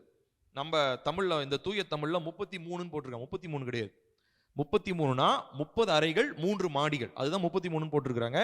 நான் ERV வெர்ஷன்ல உங்களுக்கு வாசிக்கிறேன் பாருங்களேன். நம்மளுடைய தமிழ் டிரான்ஸ்லேட் பண்ணவங்க என்ன யோசிச்சு பண்ணாங்களோ. இந்த பக்கத்து அறைகள் 3 வேறுபட்ட தளங்களில் இருந்தன. அவை ஒன்றின் மேல் ஒன்றாக இருந்தன. ஒவ்வொரு தளத்திலும் 30 அறைகள் இருந்தன. இந்த பக்கத்து அறைகள் சுற்றிலும் உள்ள சுவரால் தாங்கப்பட்டிருந்தன. எனவே ஆலய சுவர் தானாக அறைகளை தாங்கவில்லை. புரியுதா? சோ அப்போ ஒவ்வொரு ஃப்ளோர்ல எத்தனை அறை இருந்தது? 30 அறை இருந்தது. எத்தனை ஃப்ளோர் இருந்துச்சு? 3 ஃப்ளோர் இருந்துச்சு. அப்போ 30 × 3 90 ஃப்ளோர். புரிஞ்சதா? நேத்து நான் சொன்னேன் இல்லையா, ஒவ்வொரு மனிதனுடைய இருதயத்திலும் எத்தனை இருக்குது? 90 அறைகள் இருக்கிறது. ஆகையினாலே இந்த அறைகள் சுத்திகரிக்கப்படும்படியாக நம்ம ஜெபிக்க போகிறோம். இப்ப இந்த ஒவ்வொரு அறைகளிலும் நிறைய காரியங்கள் இருந்தது. இப்ப இந்த அறைகள் ஒவ்வொன்றும் வந்து பாத்தீங்கன்னா, அதாவது தட்டுமுட்டெல்லாம் வச்சிருப்பாங்க, ஆலயத்தினுடைய பாத்திரங்களை வச்சிருப்பாங்க. அதுக்கப்புறம் நான் சொன்ன மாதிரி ஆசாரிகளுடைய ட்ரெஸ் அதில் இருக்கும். அதுக்கப்புறம் வந்து ஒரு சில இடங்களில் வந்து இந்த மிருகங்கள் பலி செலுத்தப்பட வேண்டியதற்காக அந்த மிருகங்கள் இருக்கும். அதுக்கப்புறம் ஏன் சில நேரங்களில் ஆசாரியர்கள் கூட தங்குகிறதான இடமாக அந்த அறைகள்லாம் இருந்திருக்கலாம். அப்போ இந்த இந்த அறைகள் எல்லாமே நம்ம பார்க்கும் பொழுது பலவிதமான அளவுகளாக இந்த அறைகள் இருந்திருக்கிறதாகவும், அந்த அறைகள் எல்லாமே ஒவ்வொரு அடுக்குகளாக இருந்திருக்கிறதாகவும் நம்மளால பார்க்க முடிகிறது. அப்போ இதெல்லாம் 90 அறையும் சுத்தம் பண்ணணும்னா சாதாரணமா காரியமா? நீங்க இந்த 21 நாள்ல இந்த 90 அறையை சுத்தம் பண்ணிட முடியுமா? முடியாது. அதனாலதான் சொன்னேன், இந்த 21 நாள்ன்றது வெறுமனே ஆரம்பம். 21 நாள்ல நீங்க கத்துக்கிட்டத இனிமே வாழ்நாள் ஃபுல்லா சொல்லி சொல்லி என்ன பண்ணணும்? ஜெபிக்கணும். நம்ம மரணம் வருதோ தேவனுடைய வருகை வருதோ அது வரைக்கும் இருதயத்தினுடைய அறைகள் சுத்திகரிக்கப்படும்படியாக என்ன பண்ணணுங்க? நம்ம ஜெபிக்கணும். நான் சொல்றது புரியுதுங்களா உங்களுக்கு? பயங்கரமான தாக்கங்கள் இவைகளுக்குள்ளாக நம்ம பரம்பரை வழியா வந்திருக்குது. நான் சொன்னேன் இல்லைங்களா, DNA மூலமா நிறைய தீமைகள் இருக்குது. அப்பா கோவப்படுறவரா இருப்பாரு, பிள்ளையும் கோவப்படுவான். ஆனா நம்ம ஆள் பெருமையா சொன்ன பாரு, அப்பா கோவப்படுற மாதிரியே பிள்ளை பாரு என்ன பண்றான் அப்படின்னும். அது பெருமையா? அது பெருமை கிடையாது இல்லைங்களா? அதுக்காக நம்ம வருத்தப்படணும். அவங்க அப்பா கோவக்காரனா இருக்கிற மாதிரி இவனும் கோவக்காரனா இருக்கிறான் அப்படின்வாங்க. அவங்க அப்பா கடன்காரனா இருக்கிற மாதிரி இவனும் கடன்காரனா இருக்கிறான் அப்படின்வாங்க. இது எல்லாமே என்ன அப்படின்னா, இந்த DNA, அந்த ஸ்டேர் கேஸ், படிக்கட்டு. ஞாபகம் வச்சுக்கோங்க, படிக்கட்டு வழியா ஒரு ஸ்டெப்ல இருந்து அடுத்த ஸ்டெப்புக்கு பிசாசு என்ன பண்ணிட்டான்? போயிட்டான். இப்ப இந்த ஆளை கொண்டு போய் சுடுகாட்டுல சேர்க்கிற வரைக்கும் அவனுக்குள்ள இருந்து அவனை டார்ச்சர் பண்ணி கஷ்டப்படுத்தி அவனை தூக்குல மாட்ட வச்சோ ஏதோ ஒண்ணு பண்ண வச்சு அவனை கொன்னுட்டு அடுத்து அவனுடைய பையனை போய் என்ன பண்ணுவான்? தாக்குதல் பண்ணுவான். சோ இப்போ இந்த மாடின்றது அந்த ஜெனரேஷனை குறியுது. அப்படி ஒவ்வொரு ஜெனரேஷனா பிசாசு என்ன பண்றானா? தன்னுடைய தாக்கத்தை, தன்னுடைய இருளின் ராஜ்யத்தை அவன் கடத்தி கொண்டே இருக்கிறான். அப்போ இவ்விதமான காரியங்கள் நம்முடைய அதாவது நம்முடைய இருதயத்தை, நம்முடைய இந்த இருதயத்தின் அறைகள் இருக்கு இல்லைங்களா, அதை தீட்டுப்படுத்துகிற காரியங்கள்லாம் என்னன்னு நான் சொல்றேன் பாருங்களேன், எழுதிக்கோங்க. முதலாவது பொறுப்பற்ற தன்மை, ஹியூமன் இர்ரெஸ்பான்சிபிலிட்டி. பொறுப்பற்ற தன்மைகள். அப்பா பொறுப்பு இல்லாதவரா இருந்திருப்பாரு, அதே மாதிரி பிள்ளையும் பாத்தீங்கன்னா பொறுப்பு இல்லாமையே இருக்கும். Human irresponsibility. இரண்டாவதா ஜெனரேஷனல் பேட்டர்ன்ஸ், சந்ததி வழியாய் வருகிறதான தாக்கங்கள், இல்ல சந்ததி சாபங்கள் எழுதிக்கோங்க, பரம்பரை சாபங்கள். மூணாவதா ஃபால்ட்டி தியாலஜி, கடவுளை குறித்ததான தவறான எண்ணம். தியாலஜினா நம்ம பைபிள் காலேஜில் படிக்கிற அந்த தியாலஜி இல்ல, கடவுளை குறித்ததான எண்ணம். விக்கிரகங்களாக இருந்த எண்ணங்கள், இல்ல கடவுளை இல்லைன்னு சொல்ற ஒருத்தன் இருப்பான், இன்னொருத்தன் வந்து கடவுள் இப்படிதான் இருக்கிறாரு, இந்த கடவுளை தான் கும்பிடணும்னு சொல்றவன் இருப்பான். இந்த மாதிரி இருக்கிறது எல்லாமே பொதுவாக உண்மையான மெய் தெய்வமாகிய தேவனை அறிந்து கொள்ள மாட்டாங்க. மற்றபடி எல்லா தேவனையும் போய் தேடுவாங்க, இல்ல தேவனே இல்லைன்னுவாங்க. ஸோ இது ஃபால்ட்டி தியாலஜி. மூணாவதா ராங் திங்கிங், தவறான சிந்தனைகள் உடையவர்கள். தவறான சிந்தனைகள் உடையவர்கள். நான் நிறைய ஃபேமிலிஸ்ல பார்த்துருக்கிறேன், அவங்க அப்பா வந்து தவறான எண்ணங்கள் இருந்திருப்பாரு. ஆனா அப்பாவால அந்த தவறான எண்ணங்களை நிறைவேற்ற முடியாது. பையன் அதே மாதிரி தவறான எண்ணங்கள்ல வருவான், ஆனா பையன் செய்யறத அப்பாவால கண்டிக்க முடியாது. சொல்றது புரியுதா? ஏன்னா அப்பாவுக்குள்ளேயே அந்த தவறான எண்ணம் இருந்திருக்கு. அதனால பையன் அந்த தப்பை செய்யும் போது அவரால் என்ன பண்ண முடியல? கண்டிக்க முடியல. நிறைய ஃபேமிலிஸ் நான் இதை பார்த்திருக்கேன். நான்காவதா. ஐந்தாவதா கலாச்சார தடைகள், கல்ச்சுரல் பயஸ். கலாச்சார தடைகள். இங்க இருக்கிறவங்க நம்ம ஒரு மாதிரி இருப்போம், வடநாட்டில் இருக்கிறவங்க ஒருத்தன் ஒரு மாதிரி இருப்பான். இதனுடைய அடிப்படையில் வேறுபிரித்தி பார்க்கறது. நம்ம எல்லாருமே மனிதர்கள் தான், கலாச்சாரத்துல வேற வேற மாறலாம். அவன் வேற மொழி பேசுவான், நம்ம வேற மொழி பேசுவோம். அவன் ஒரு மாதிரி ட்ரெஸ் போடுவான், நம்ம ஒரு மாதிரி ட்ரெஸ் போடுவோம். ஆனா இதை வச்சு நமக்குள்ளாக நம்மள மட்டுப்படுத்துவது. இப்ப என்ன உண்மையா சொல்லணும்னா ஒரு வேதனையான ஒரு காரியம் தான். இப்ப நம்ம நம்ம நம்ம சவுத் இந்தியாவில் இருக்கிறவங்க எல்லாருமே இன்னுமே வடக்கர்களை ரொம்ப வெறித்தனமா தான் பாக்குறோம். வடக்கன்ஸ் வந்துட்டானுங்க, நார்த் இந்தியாக்காரனை வந்துட்டானுங்க, அவனுங்க வேலையெல்லாம் இப்ப நம்ம நார்த் இந்தியன்ஸ்லாம் இங்க சவுத் இந்தியாவில் வேலை செய்யறாங்க பார்த்தீங்களா. இதனால நிறைய தமிழர்களுக்குள்ள இவனுங்க குடிச்சிட்டு படுத்து கிடப்பான். ஆனா அவன் கம்மி வேலைக்கு வேலை செய்யறதை இவனால ஏத்துக்கொள்ளவே முடியாது. அவனுக்கு அவன் மேல ஒரு வெறுப்பு. ஏன் தேவ பிள்ளைகளே நிறைய பேரு இந்த மாதிரி தேவ பிள்ளைகள், ஏசப்பா தேவனுடைய சாயல தானே அவனும் இருக்கிறான், அவனுக்கும் ஆத்துமா இருக்கா. அப்ப அவனையும் நம்ம என்ன பண்ணணும்? நேசிக்கணும். அவனுக்கும் நம்ம ஜெபிக்கணும், அவனுக்கும் ரட்சிப்பு போகணும். ஆனா அவன் வேற, நான் வேற. நான் திராவிடன், நான் எனக்குள்ள தமிழ், நான் தமிழன். இந்த இன வெறி இருக்கு பார்த்தீங்களா, இது ஒரு பயங்கரமான ஒரு பிசாசனுடைய தாக்கம். அடுத்ததா பிசாசனுடைய தாக்கங்கள் பொதுவாக பார்க்கும்போது பிசாசு 6 காரியங்கள். முதலாவது மனித பொறுப்பற்ற தன்மை, ஹியூமன் இர்ரெஸ்பான்சிபிலிட்டி. ஜெனரேஷனல் கர்சஸ், பரம்பரையா வருகிற சாபங்கள். மூணாவதா ஃபால்ட்டி தியாலஜி, தவறான கடவுளை தேவனை குறித்ததான தவறான கண்ணோட்டம். நான்காவதா தவறான எண்ணங்கள், ராங் திங்கிங். ஐந்தாவதா கலாச்சார வேறுபாடு, கல்ச்சுரல் பயஸ். அடுத்தது ஆறாவதா பிசாசனுடைய தாக்கங்கள். இது எல்லாமே மனுஷனுடைய இந்த அறைகளுக்குள்ள என்ன இருக்குதுங்களா, மறைஞ்சுக்கிட்டு உட்காந்துக்கிட்டு இருக்குது. எல்லாம் நல்லா இருப்பாங்க. இப்ப ஒருத்தர் சொல்லுவாங்க பாத்தீங்களா, டேய் நீ எல்லாம் நல்லா பேசினா அவன் நல்லா இருப்பான், ஆனா ஒரு வார்த்தை சொன்னா இவன் ட்ரிகர் ஆயிடுவான்டா அப்படின்வாங்க. கவனிச்சிருக்கீங்களா? எல்லாம் நல்லா இருப்பாங்க, ஆனா ஒரு வார்த்தையை சொன்னா அவங்களுக்குள்ள கோபம் வந்துடும். இது நீங்க நல்லா ஆராய்ஞ்சு பார்த்தீங்கன்னா உங்களுக்கு ரொம்ப தெளிவாக உங்களுக்கு புரியும். அப்போ இவ்விதமான தாக்கங்கள் மனித அறைகளுக்குள்ளாக மறைந்து தங்கி இருக்கிறது. ஸோ இந்த சாலமோனுடைய தேவாலயத்தில் எப்படி 90 அறைகள் இருந்ததோ அதே போல மனிதனுடைய இருதயத்திற்குள்ளாகவும் இந்த அறைகள் இருக்கிறது. இந்த அறைகள் எல்லாமே நம்முடைய ஆத்துமாவை பாதிக்கிறது, நம்முடைய யோசனையை பாதிக்கிறது. இந்த அறைகளுக்குள்ள இருந்துதான் எல்லாமே மாறுது. நம்முடைய யோசனை, நம்முடைய பெர்சனாலிட்டி, ஆழ்தத்துவம். நான் சொல்றது புரியுதுங்களா உங்களுக்கு? நல்லா கவனிங்க. இந்த அறைகளை நீங்க சுத்தம் பண்ணலனா அது நீங்க யாராக இருக்கிறீங்கன்றதை அதை மாற்றி போடும், அப்படியே டோட்டலா மாற்றிடும். அப்ப அதனாலதான் இருதயத்தினுடைய மறுரூபம் வந்தாதான் ஒரு மனுஷன் என்ன பண்ண முடியும், மாற முடியும். மற்றபடி வெளிப்பிரகாரமா என்ன மாற்றத்தை கொண்டு வந்தாலும் ஒரு மனுஷனுக்குள்ள மாற்றம் வராது. நான் இன்னைக்கு இப்போ நான் குண்டா இருக்கிறேன், நான் ஒல்லியா இருக்கிறேன், இல்லை நான் கருப்பா இருக்கிறேன், வெள்ளையா இருக்கிறேன், நான் இன்னைக்கு குண்டா இருக்கிறவன் எக்ஸசைஸ் பண்ணி நாளைக்கு நான் ஒல்லி ஆயிட்டேன் அப்படின்னா எனக்கு உள்ள இருக்கிற இருதயம் மாறிடுமா? சரீரம் மாறி இருக்கலாம். மேக்கப் போட்டு நான் வேணா கருப்பா இருக்கிறவன் வெள்ளையாக்கிக்கலாம், ஏதோ ஒண்ணு. மொட்டையா இருக்கிறவன் முடி வச்சுக்கலாம். ஆனா மனசு மாறலன்னா ஒரு மனிதனுடைய வாழ்க்கையில எதுவுமே மாற்றமே வர முடியாது. அப்ப இந்த மனதனுடைய அறைகளை நம்ம ரொம்ப ரொம்ப ஆராய்ந்து பார்க்க வேண்டியது அவசியமாக. அந்த பிடிஎஃப் சொன்னலப்பா, அது போடுங்கப்பா. அந்த பிடிஎஃப் நான் சொன்னல அது ஸ்கிரீன்லயும் போடுங்க, அவங்க லைவோடைய இதுலயும் போடுங்க, டெலகிராம்ல.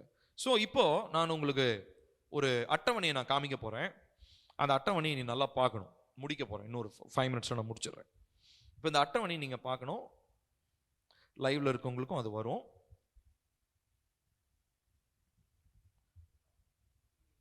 பிடிஎஃப்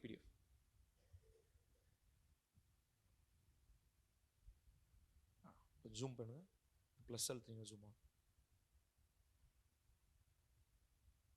இன்னும் கொஞ்சம் பெருசு, இல்ல எஸ்கேப் பண்ணுங்க. அந்த பிளஸ் இருக்கு பாருங்க மேல, அந்த பிளஸ் அழுத்து. இன்னும் ஓகே. இப்போ பாருங்க, லெஃப்ட் சைடில் சாலமோனுடைய தேவாலயம், ரைட் சைடில் சரீரமாகிய நம்முடைய தேவனுடைய ஆலயம். ஸோ லெஃப்ட் சைடில் நான் போட்டிருக்கிறேன் 3 காரியங்கள். நேற்று சொன்னேன் இல்லையா, வெளிப்பிரகாரம், உட்பிரகாரம், மகா பரிசுத்த ஸ்தலம். இந்த பக்கம் சாலமோன் தேவாலயத்தில், அந்த பக்கம் என்ன இருக்குதுங்க, சரீரம், ஆத்துமா, ஆவி. புரிஞ்சுதுங்களா? லைவ்லையும் போட்டிங்களா? சரி, அடுத்தது வாங்க, அப்படி கீழே வாங்க. இப்ப பாருங்க, அடுத்ததான் நம்ம பார்த்தோம் ஜன்னல்கள் இல்லையா? ஜன்னல்கள் பார்த்தோமா? ஜன்னல்கள்ன்றது என்னதுங்க? இப்போ நான் பார்த்தோம், அது வழியா வெளிச்சம் உள்ள வருது, அதுதான் அது ஆலயத்தை சுற்றி இருக்கிறது. இப்போ ஜன்னல் அப்படின்றது என்னன்னு பார்க்குறோம். நம்ம கண்கள் மாத்திரம் இல்லை பாருங்க, நான் எக்ஸ்ட்ரா கொஞ்சம் லிஸ்ட்லாம் போட்டிருக்கிறேன். என்னென்னது? காதுகள், அது காது வழியை நீங்க என்னென்னலாம் கேட்குறீங்க, அது ஒரு ஜன்னல். கண் வழியை என்ன பார்க்குறீங்க, அது ஒரு ஜன்னல். மூக்கு வழியை நீங்க என்னத்தை முகர்றீங்க, அது ஒரு ஜன்னல். வாய் வழியா நீங்க என்ன பேசுறீங்க, அது ஒரு ஜன்னல். அடுத்ததா உங்களுடைய தோல் மூலமா நீங்க எதை உணர்றீங்க, அது ஒரு ஜன்னல். உங்களுடைய முடி, அடுத்து உங்களுடைய நகம், இது எல்லாமே ஒரு ஜன்னல். இப்போ நான் நிறைய பேர், இப்போ எனக்கு தெரிஞ்சு நிறைய பெண்கள் வந்து பாத்தீங்கன்னா அந்த நகம் வளர்க்கறதுல ரொம்ப இதா இருப்பாங்க. நகம், அதாவது ஒரு குறிப்பிட்ட அளவு வச்சு நெயில் பாலிஷ்லாம் அடிச்சுக்கிறாங்க, அது நான் எனக்கு தெரிஞ்ச ஒரு பெரிய பிரச்சனை இல்லை. ஆனா சிலர்லாம் இவ்வளவு பெருசு வச்சிருப்பாங்க, இவ்வளவு பெருசு. என்னமோ அவங்க வீட்டுல இப்போ வெங்காயமும் பூண்டு உரிக்கிற மாதிரி வீட்டுல ஒரு வேலையும் செய்ய மாட்டாங்க. என்னத்துக்கு அவ்வளவு பெரிய நகம்? ஃபேஷன் பாருங்க, ஃபேஷன். இப்போ முதல்ல நெயில் பாலிஷ்லாம் ஒரே மாதிரி கலர்லாம் போய் இப்போ வெறும் 2 விரல்ல மட்டும் நெயில் பாலிஷ் அடிச்சுக்கிறாங்க. ஒவ்வொரு விரலையும் ஒவ்வொரு கலர்ல நெயில் பாலிஷ் அடிச்சுக்கிறாங்க. நீ பயங்கரமா மாறிடுச்சு ட்ரெண்ட்லாம். இப்போ பாருங்க, ஏன்னா இது எல்லாமே பிசாசனுடைய ஒரு தாக்கம், நமக்கு தெரியவே மாட்டேன்து. ஃபேஷன்ல வந்து பிசாசு பயங்கரமா கிரியை செய்யறான். ஃபேஷன்ற பேர்ல, ட்ரெண்ட்ன்ற பேர்ல பயங்கரமா பிசாசு கிரியை செய்யறான். அதே மாதிரி பெண்களுக்கு வந்து பாத்தீங்கன்னா இங்க ட்ரெஸ் இருக்கும், இங்க கை இருக்கும், இங்க மட்டும் ஓட்டையா இருக்கும். பார்த்துக்கிறீங்களா ட்ரெஸ்? ஒரு பக்கம் கை இருக்குது, ஒரு பக்கம் கையே காணும். இங்கிருந்து இப்படி கிராஸ் அப்படி கட் ஆகுது, இந்த பக்கம் கை இல்லை, இங்க ஃபுல் கை இருக்குது. அதாவது நம்மளாம் இது வந்து ட்ரெண்ட்னு நினைச்சுக்கிறோம். ஆனா இது எல்லாமே யாரு இன்ஸ்பயர் பண்றா? யாருக்கு அந்த டிசைனர் பண்ணா இல்லையா? எவனோ ஒரு டிசைனர், பேரு ஃபேஷன் டெக்னாலஜி, ஃபேஷன் டிசைனர்லாம் பேர் சொல்றான், அவனுக்கு அவார்ட்லாம் கொடுக்குறாங்க. ஆனா அவனுக்கு அந்த புத்தி கொடுத்தது யாரு? தேவன் இப்படி செய்வாரா? தேவன் ஒரு சரீரத்தை ரொம்ப கனமா, ஜாக்கிரதையா, பரிசுத்தமா வெளிப்படுத்துறது தான் தேவனுடைய திட்டம். அப்போ ஒருத்தன் இவ்விதமா டிசைன் பண்றான் ட்ரெஸ் அப்படின்னா அவனுக்கு அந்த எண்ணம் எங்க இருந்து வருது? பிசாசு இடத்துல தான் வருது.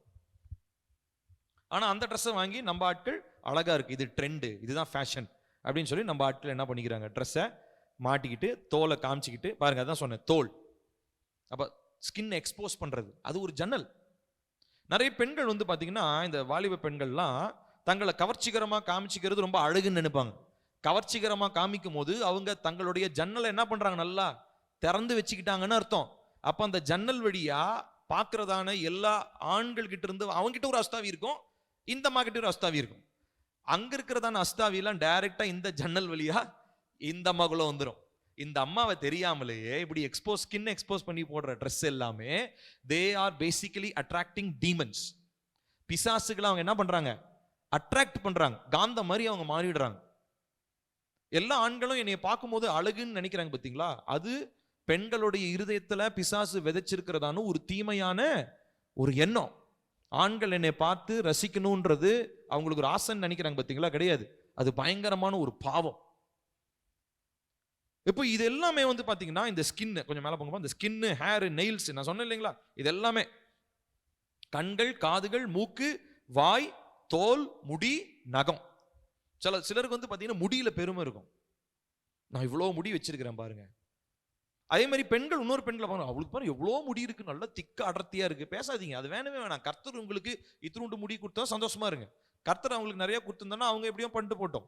ஆனா நம்ம முடிய வச்சு என்ன பண்ண வேண்டியது இல்லைங்க, பேச வேண்டிய அவசியம் நமக்கு இல்லை. அது ஒரு முக்கியமான ஒரு ஜன்னல். மெயினா இதெல்லாம் பெண்களுக்கு நான் சொன்னேன். ஸ்கின்னு, ஹேர், நெயில்ஸ்லாம் வந்து பெண்களுக்கு முக்கியமான ஒரு ஜன்னலாக இருக்குது. ஸோ இதை குறித்து அவங்க ரொம்ப ரொம்ப ஜாக்கிரதையா நம்ம இருக்கணும். நான் சொல்றது புரியுதுங்களா? இது எல்லாமே என்ட்ரி பாயிண்ட்ஸ். அடுத்து வாங்க, இந்த 3 லெவல்ஸ், அந்த 3 அடுக்குகள் சொன்னேன் இல்லையா, 3 மாடின்னு சொன்னேன் இல்லையா. அந்த 3 மாடின்றது நம்மளுடைய சரீரத்துல எதை, நம்முடைய ஆத்மாவில் எதை குறிக்குது அப்படின்னு சொல்லி பார்த்தீங்கன்னா, நம்முடைய சிந்தை, நம்முடைய சித்தம், உணர்வு. Mind, will and emotions. சிந்தை, சித்தம், உணர்வு, இந்த 3 காரியங்களை குறிக்கிறதாக இருக்கிறது. ஓகேங்களா? அப்ப இதுல நமக்கு ஒரு சுத்திகரிப்பு அவசியமாக இருக்கிறது. அடுத்து கடைசி நான் போட்டிருக்கிறேன். ஸோ 30 அறைகள், 3 மாடிகள், 90 அறைகள் தேவாலயத்தில் இருந்தது. அதே மாதிரி தான் என்னுடைய வாழ்க்கையிலையும் 3 அறைகள், 30 மாடிகள், 90 அறைகள், ஒவ்வொரு அறையிலையும் முக்கியமான காரியங்கள் எல்லாம் இருந்து கொண்டிருக்கிறது அப்படின்றத நம்ம பார்க்கிறோம். ஓகேங்களா? புரிஞ்சதா அப்போ உங்களுக்கு?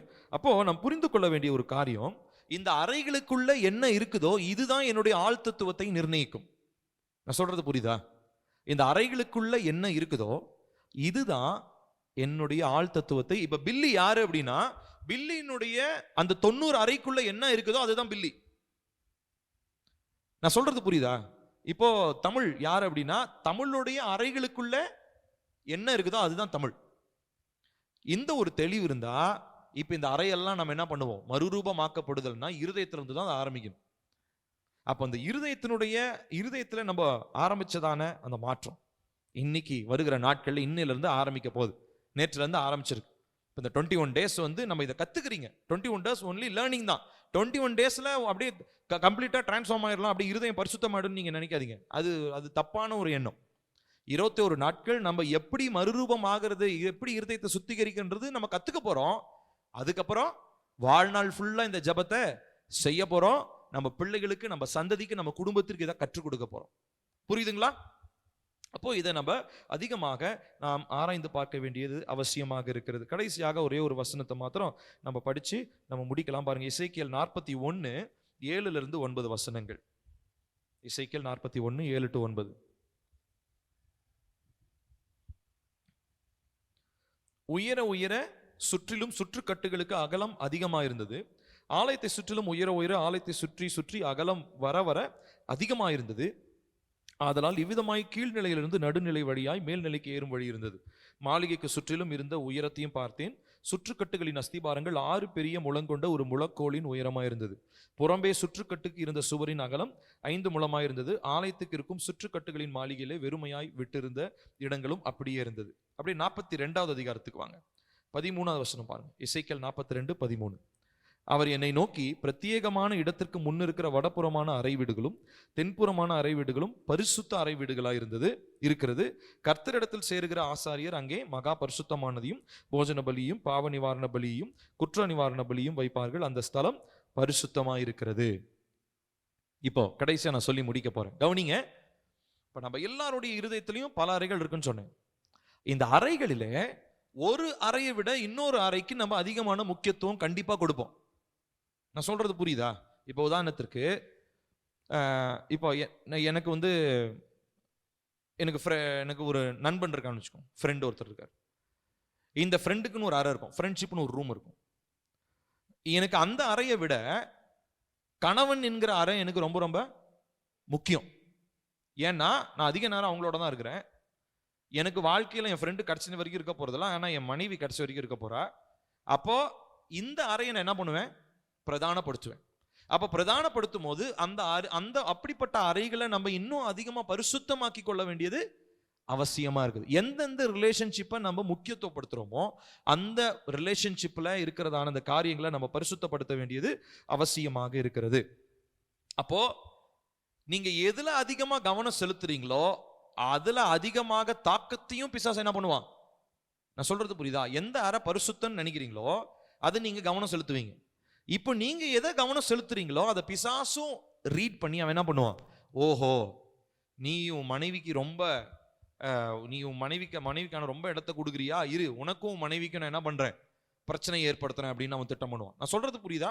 சோ அப்ப எல்லா அறைகளிலும், எல்லா உறவுகளிலும், எல்லா காரியங்களிலும் பரிசுத்தத்துக்காக நம்ம ஜெபிக்கணும். எல்லா அறைக்காக நம்ம ஜெபிக்கும் போது ஒரு சிலதை நம்ம பிரதானப்படுத்துவோம், நல்லதுதான். ஆனா மற்ற காரியங்களை நம்ம அப்படியே அம்போன்னு விட்டுறக்கூடாது. நான் சொன்ன மாதிரி இப்ப மற்ற அறைகளை நீங்க யூஸ் பண்ணாம விட்டீங்கன்னா என்ன ஆகும், அந்த அறையில வந்து பூச்சி எல்லாமே வந்து குப்பையில என்ன பண்ணும், தங்கி இருக்கும். ஆகையினால அதை குறித்து நம்ம ரொம்ப ரொம்ப ஜாக்கிரதையாக இருக்க வேண்டும். ஸோ இந்த டெலிவரன்ஸ் ப்ராசஸ்ன்றது ரொம்ப பெரிய ஒரு ப்ராசஸ்.